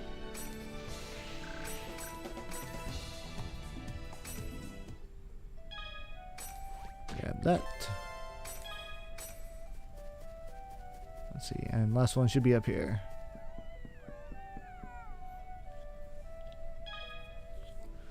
Alright, and then you just kind of go right into it.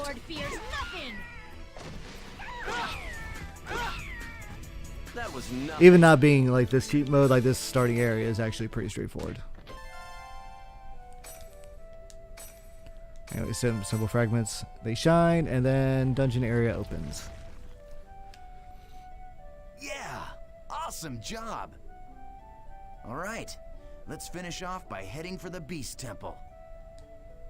Okay, now use the map to check your position, just like we taught you.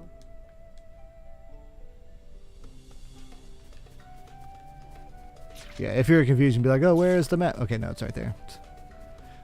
I do like how the map has the little white dots to let you know where you were before this. That way you don't kind of like end up walking around in circles. Also, it stays a good far distance back, too, so. There's nothing I hate more than kind of getting lost on my own like mini-map. I know that's more of like a personal problem because I'm bad at directions, but still nice.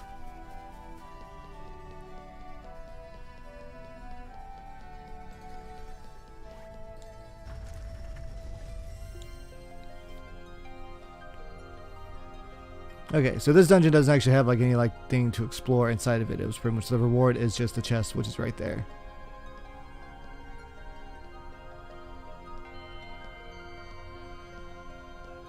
This is the statue of Folset, the god of law. We just call it the Beast statue. But I think in the game's story, it's supposed to be an important god or something. Yeah, that sounds like an MMO. You see that treasure No, box? no one. Everyone just That's presses through the offering to story. beast Mash, statue. mash. There's a rare item inside of that you can only get in this area. Go ahead and open it, Haseo. You sure? Go ahead. You're still a noob. You need all the help you can get.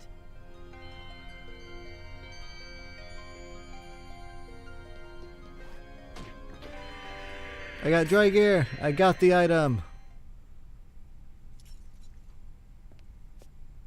Thanks. What the? The items in the treasure chest are your rewards. Yes, and our reward is you. I love taking out these pathetic noobs. It's really quite fun. Face it, an idiot like you isn't qualified to play this game. Hey, hold on. I thought you said I could kill this one. Don't you remember? After all, this is my reward!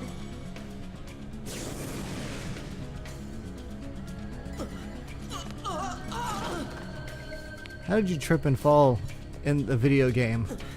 Sakurai programmed this?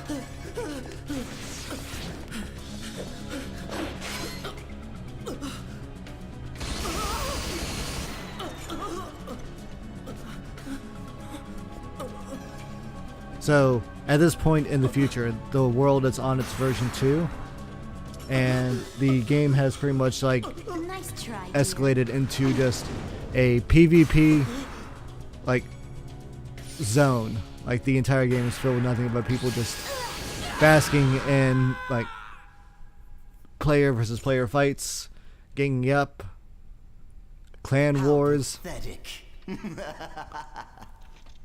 So very few people actually get to enjoy the What do you game. expect from a noob who's just logged in for the first time? Ugh, come on, say something already. Hello? I swear, just pretend to be their friend, and they fall all over themselves to let you PK them. Hey, you're still around, aren't you, kid? Huh? What the?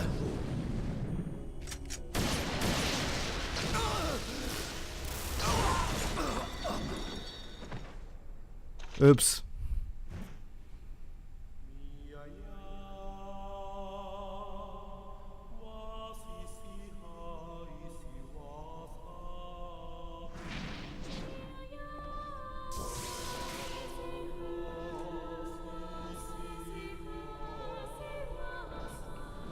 Get ready for some of this good .hack music.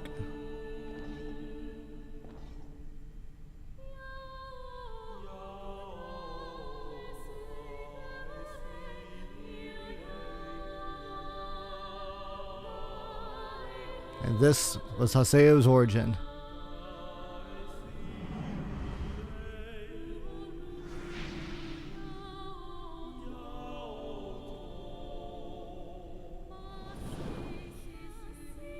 Welcome to the world.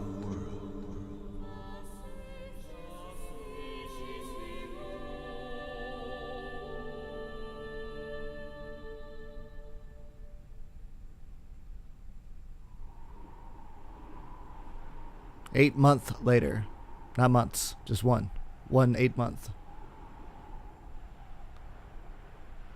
So our boy Haseo, he's leveled up a bit.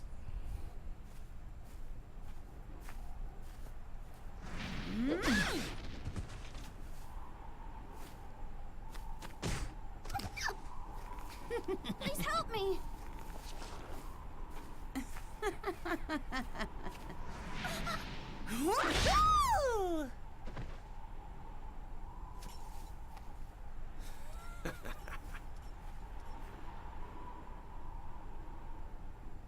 And now What the an adventure idiot. really gets to start.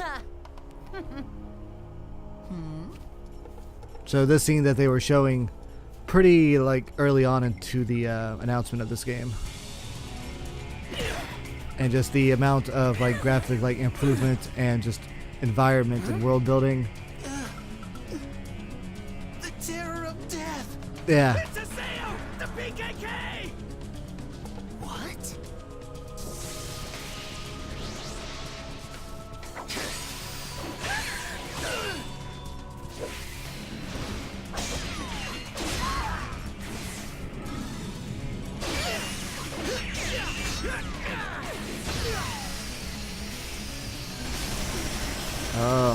Oh, it's so anime. Loving it.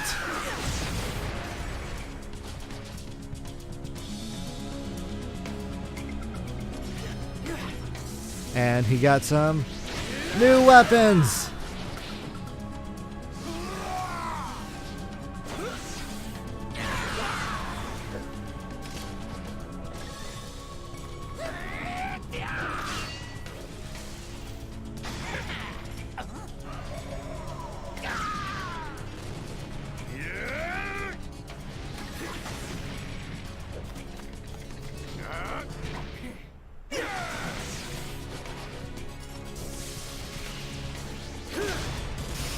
So Haseo's class is the Adept Rogue. It actually lets you be able to switch weapon classes, whereas most of the other classes in the game, you just get stuck with the one weapon type. I said the Adept Rogue is supposed to be the weakest of class because you'll never get as strong with any one particular weapon set.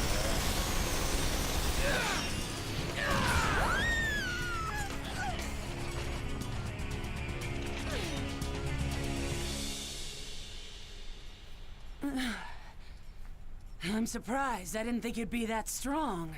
I guess this means that the rumor about you killing 100 PKers wasn't a lie after all. Hey, come on, don't look at me like that. Here, let me apologize.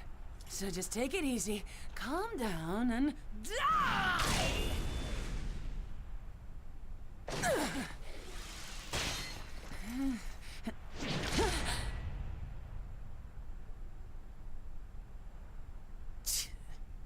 Do you know Tri-Edge? What did you say? He's a legendary PK shrouded in blue fire. They say players that get killed by him never come back to the game. Huh? Oh, come on now. Don't tell me you actually believe that crap. Those old forum fairy tales. So, you think you can go up against me, the Great Bordeaux, and just walk away like nothing happened?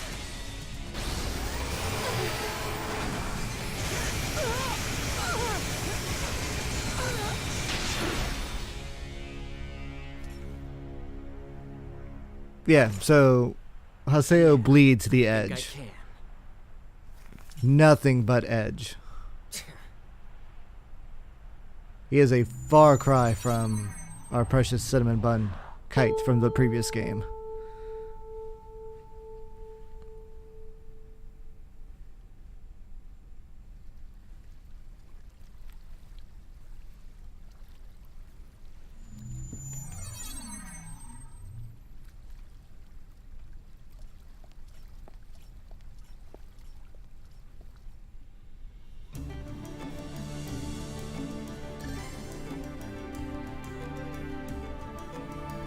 So yeah, in those 8 months, Haseo leveled himself up crazy, powered up his job class, and has become a renowned PKKer, or player killer killer.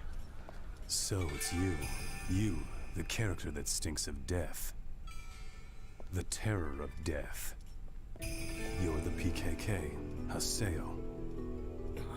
That's the name. Players who kill other players are disgraceful. And I agree it's terrible how PKs can just strut around the world so easily these days. But is it right that you PKKs have chosen to use brute force to stop them? I don't have time for this. Not now. You have no authority, and it earns you nothing. So why? I am the leader of Moon Tree's Unit 2. My friends call me Sakaki, and I'm afraid I cannot overlook your actions. Did you say Moon Tree? What's that? The name of a guild? Sorry, Sakaki, but I've already got enough friends. Thanks.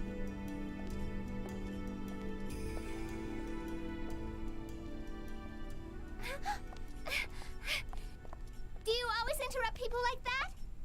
You know, Sakaki wasn't finished talking to you yet.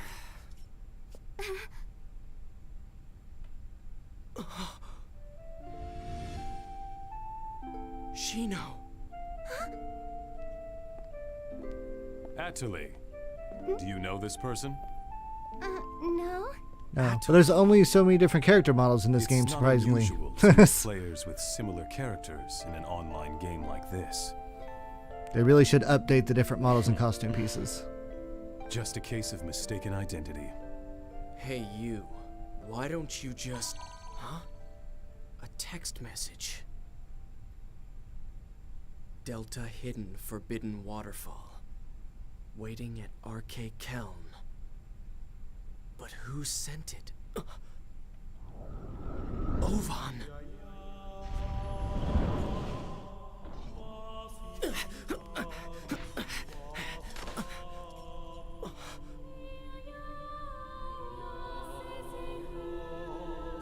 Just hold on a moment. Why don't you stop acting like a complete fool? Never! Remember what you PKKs are trying to do. If you succeed, you'll be no different from the PKs themselves. Trying to change the game through power of the people. It's a noble cause. But he comes off like such a dickhole about it. No, I don't think I would follow him either.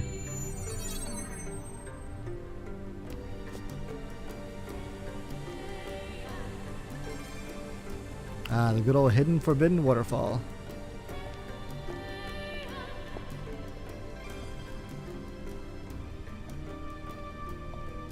Ovan!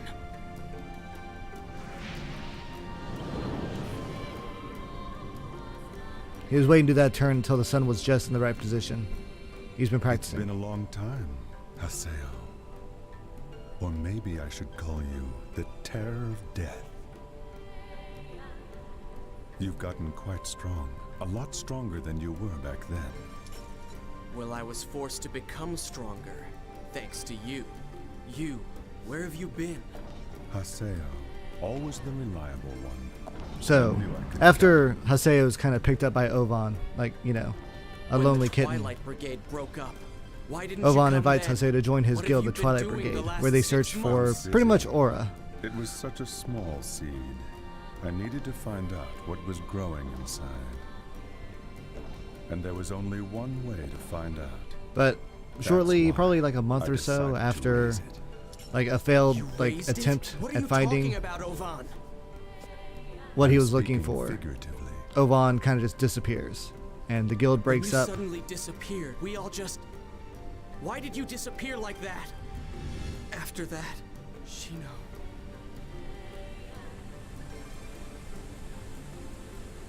And pretty much the guild's Haseo, second in do you command, want to Shino. know about Tri-Edge?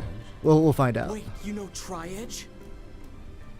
6 months now, and Shino hasn't come back to the world since Tri-Edge killed her. Meanwhile, the real-life Shino is lying in a coma, and no one seems to know the reason why. Tri-Edge, he is not a normal PK. So you knew about Shino? Yes, but that's all that I know. But if you were able to find Tri-Edge, you might learn something about Shino's coma. You may also learn more about what really happened that day. And if you were somehow able to defeat Tri-Edge, Then maybe Shino would come out of the coma. if my information is correct, he will be back today at the scene of the crime. The scene of the crime? You mean... Delta Hidden Forbidden Holy Ground. The place where Shino was killed. The whole Grand's Cathedral. Yes, finally. I'll get my chance. I swear I'll bring Shino back. I'll do it, Ovan. Yes. You and I. We're the only ones who could possibly bring her back. We're the only ones. Ovan? I'll meet you at the Holy Ground. There are some things I must do. So that is Ovan, the mysterious gunmaster, I think his class is. Yeah, by the way, that thing on his arm is not a gun. I always thought it was kind of like a bazooka or something, but no. It's just a attachment on his player model. He will be back today, at the scene of the crime. Tri-Edge is coming here.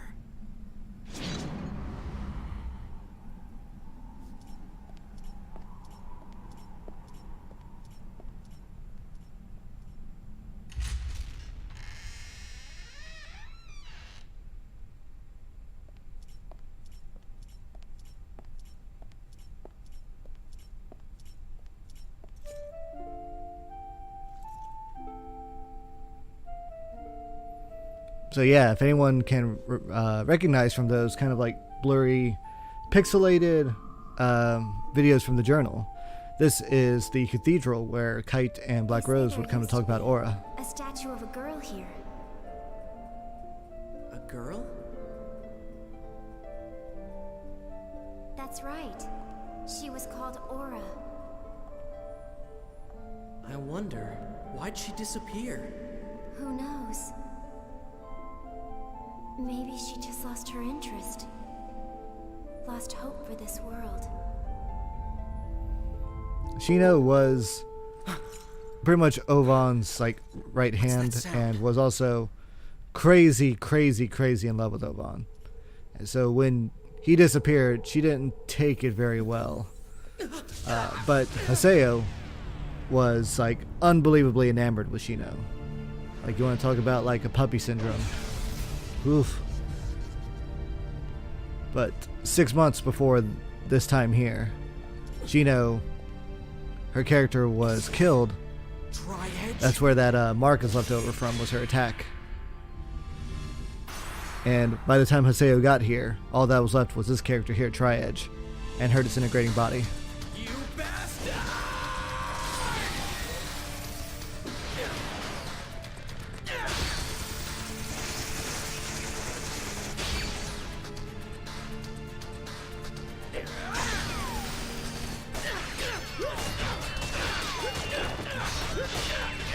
And I know what you're thinking. Yeah, that Tri-Edge character looks a bit familiar.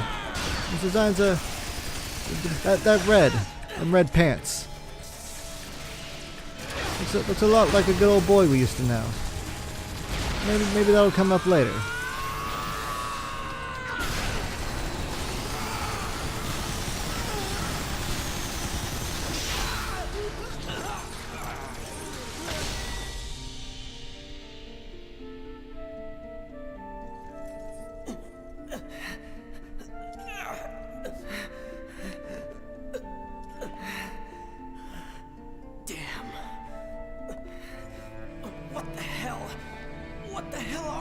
And don't forget, at this point, Haseo is pretty strong by normal player character standards.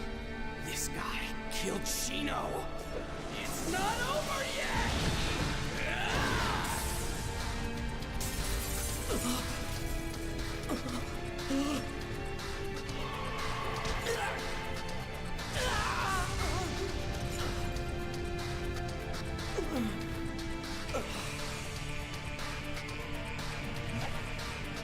And here it comes.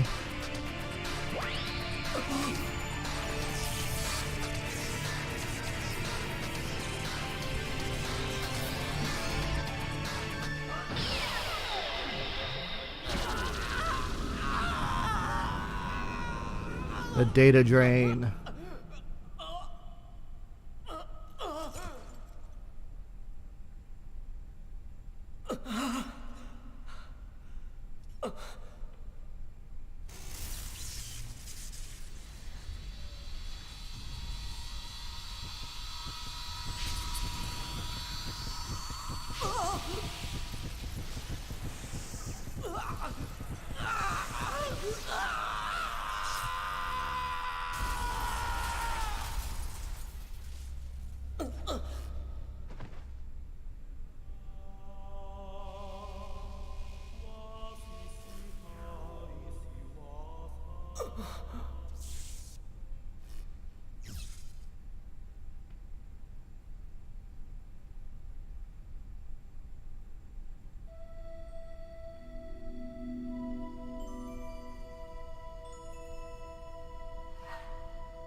Oh, game crashed.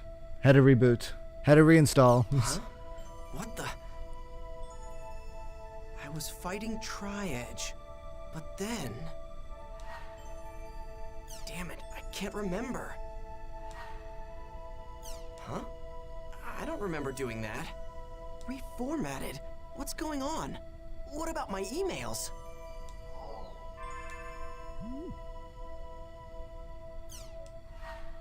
Huh? What the hell?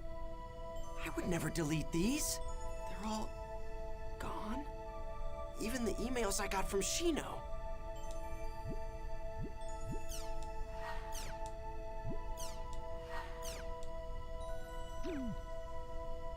Everything's been reformatted. What the hell is going on? An email? Ovan? There are two paths before you. One of these will lead to safety and shame. There's a path where you give up the world and never log in again. The other path leads to peril and pride. It is a path, well, where you continue the world and resume your search for the truth. Let me be blunt, the latter path is tortuous and tortuous. Yeah, can't talk right now. Just so overwhelmed by that awesome scene, I'm sorry. And will threaten both your mind and body. Once you've chosen it, there will be no turning back. If you still choose to walk this path, then there will come a time when you and I will meet again in the world. When that time comes, I will once again say this to you. Welcome to the world. Trial and truth. Whether or not I should quit the world? You should know better, Ovan. I'm gonna go back to the world. And then I'm gonna get Shino back, no matter what.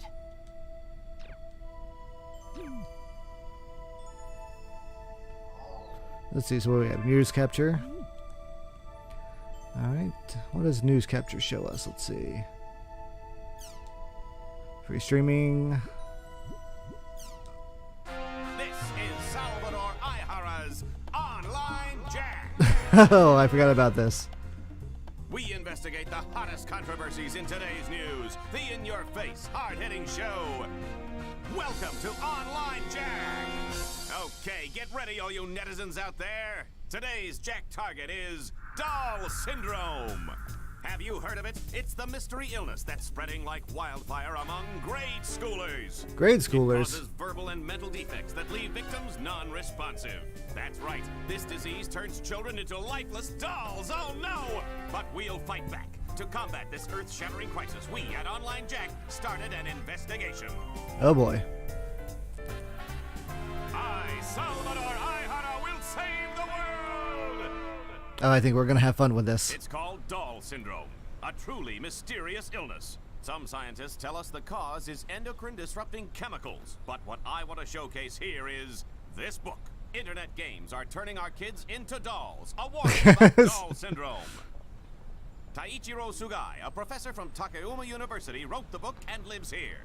According to his book, Doll Syndrome's root cause is none other than online games. Online games. Famous games such as The World, perhaps. I love them too, but he says that online games and their more than 12 million participants all living out their virtual dreams are the cause. You'll remember that several years ago, the World game was found to be responsible for players being put into a coma. Could it be that it's also causing the dreaded doll syndrome? Yeah, how did that game still be allowed to exist after a situation like that? Society? If the professor feels that way, then let's see what he has to say. Let us begin the interview.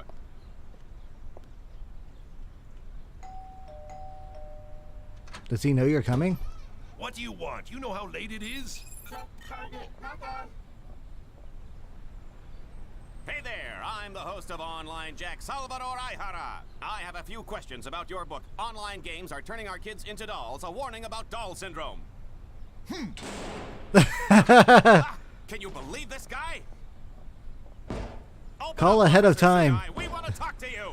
You've just come to make fun of my book, haven't you? Get away from here! If you don't explain yourself on camera, sir, you'll make yourself look even more suspicious. I don't have to explain myself. All I did was publish the results of my own independent research. Did you at least have a credible source go over them? Isn't it true that your sources themselves are questionable? Not as questionable as you. Well, then prove to us that your sources are credible. If you do, we won't bother you anymore, Professor. Give me a break. Who would believe you? And another thing, I'm an associate professor. Okay. Well, we were turned down by Associate Professor Sugai, but to follow our own independent research, we went undercover into the very elementary school that Sugai was investigating. Do you have permission for that? The elementary school where Associate Professor Sugai was conducting his study on doll syndrome. Is a killer disease stalking the children of this ordinary elementary school? Let's take a look. Why are you bringing a camera into a Japanese school?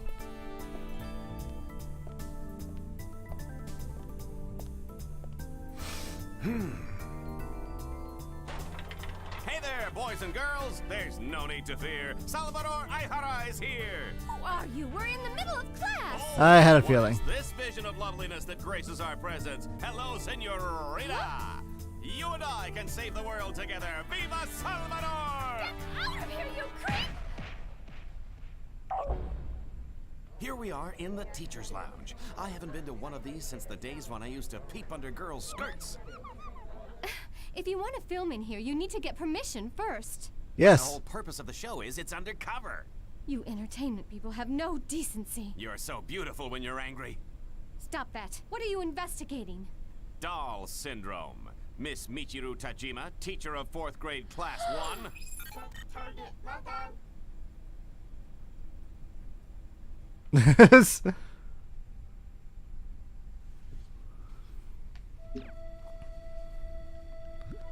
Oh boy, we are going to have fun with that. Alright, so R2 breaks the 12 million mark. I'm going to be doing a lot of talking and reading in this stream, so if you're coming here just for game stuff, we'll see. Alright, so thanks to the support of as many fans, the world will celebrate its 10th anniversary this year. CyberConnect Japan, hereafter referred to as C2 Corp, today announced that the online RPG The World R2 reached 12 million copies in sales worldwide. And it was deemed a massive failure by its shareholders. I guess, I don't know. Alright, let's see. Space station nearing completion. Oh, there's a little video. With the participation of Japan and many other countries, the International Space Station, slated for completion in 2017, is nearly done.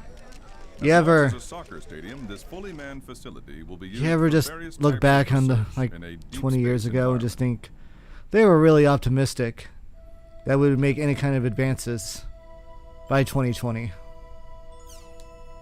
Let's see, nation unified on citizen numbering system. Let's see, the administration relation bills passed with a majority vote. Let's see, digitization of our government approaches final stages. Local servers managed by regional governments will be frozen. Wow. Various ID rules by self-government. Let's see. Additionally, we require for all governing bodies to adopt a numbering system and for all citizens to wear their own number at all times for administrative purposes. Ooh, that's some dystopic shit right there. Speed up government process by connecting them online.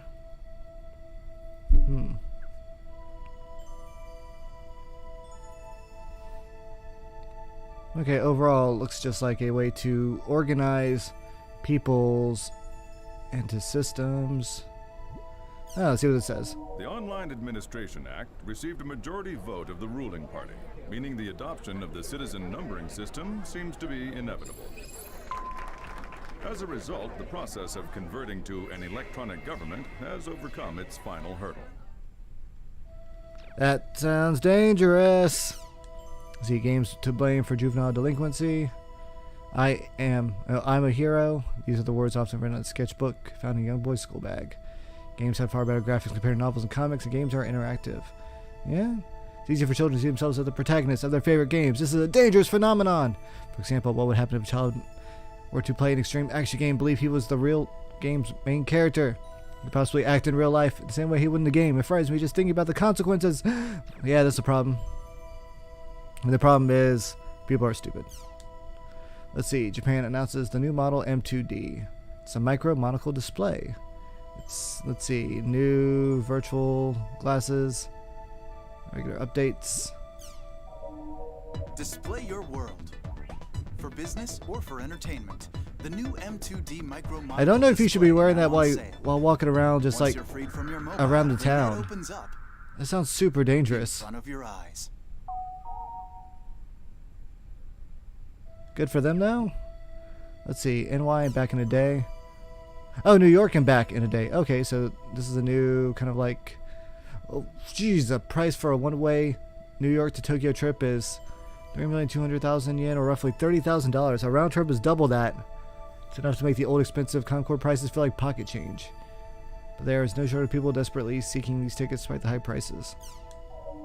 The supersonic passenger jet, ASST, which can attain speeds of over Mach 3, has been officially commissioned. As a result, the amount of time it takes to fly from Tokyo to New York has been shortened from 14 hours to just 4 hours. No, I could imagine actually there would be a market for that. Although, is it really as necessary with like online communication becoming like a much like stronger aspect in the world? I'm not sure. Let's see, outdoor introverts. Oh, okay, this is gonna be great. All right, it was long before the word introvert referred to someone who spent most of their day cooped up playing games in a room. But now, advances in mobile technology give birth to a new type of introvert known as outdoor introvert, who play online games wherever they go. They insist that they are healthier from their indoor counterparts because they spend more time outside, but they refuse to let go of their mobile devices, whether they're traveling, work, school, shopping, eating out, or even going on a date. It isn't natural. Woo! That's hitting close to home now, isn't it? In the old days, when people thought of an online junkie, they envisioned someone locked in their room, glued to their computer 24 hours a day.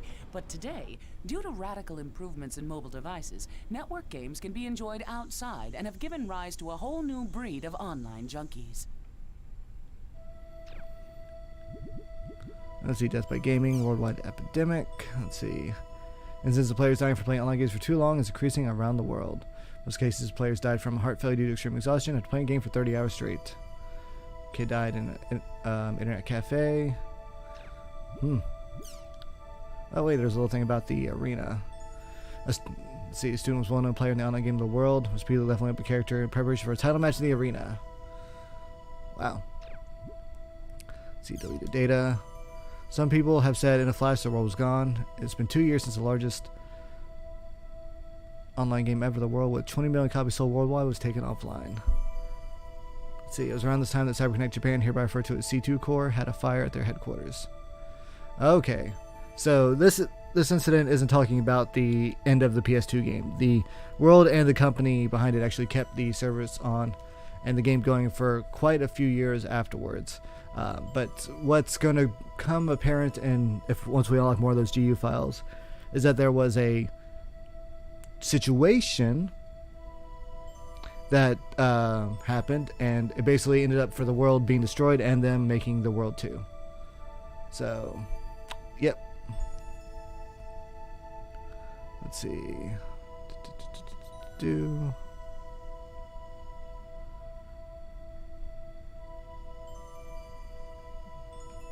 Alright, basically it was just kind of saying how all the players, like data and stuff that they had in the world was unsalvageable, and kind of just goes into the effect of what happens when, hey, guess what, you lose, online property isn't quite property. Long live the cloud. Alright, let's see, ubiquitous families surpass 70%. Ministry of Health and Labor. Now say that according to the latest Japanese census, number of ubiquitous families have passed 70% of the population. Ubiquitous is a Latin word meaning present everywhere. Let's see. Okay, basically just means that they're good at computers. Good for them.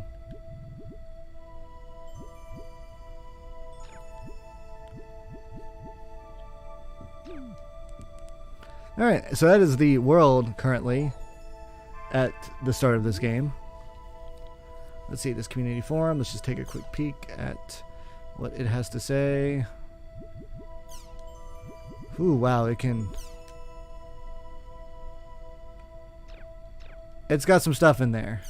I may have to take a look at more of these later. Let's see, news. Rumors. Apkalu? Special forum for showing off drawings. All. It's got art. What is rumors? Looking for tan. Oh, Tan disbanded. Ah, Tan disbanded. So in .hack Roots, Tan was the guild that was actually at odds with the Twilight Brigade, Ovan's group. They were actually disbanded technically, but because Tan was actually being operated by C2 Corps, their players were actually just like modified into other characters.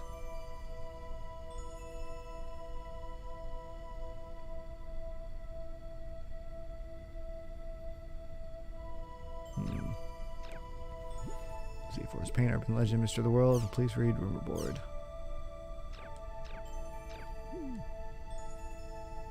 Okay, so yeah, all of this was just in this kind of game here. So I know it's actually like pretty crazy that all this is just in a PS2 game about a straight up like RPG. But no, there is a lot of depth and world building to go into here. But where I'm at now, we're going to take a break. Like I said, this is really more just an episode 0, kind of building everything up.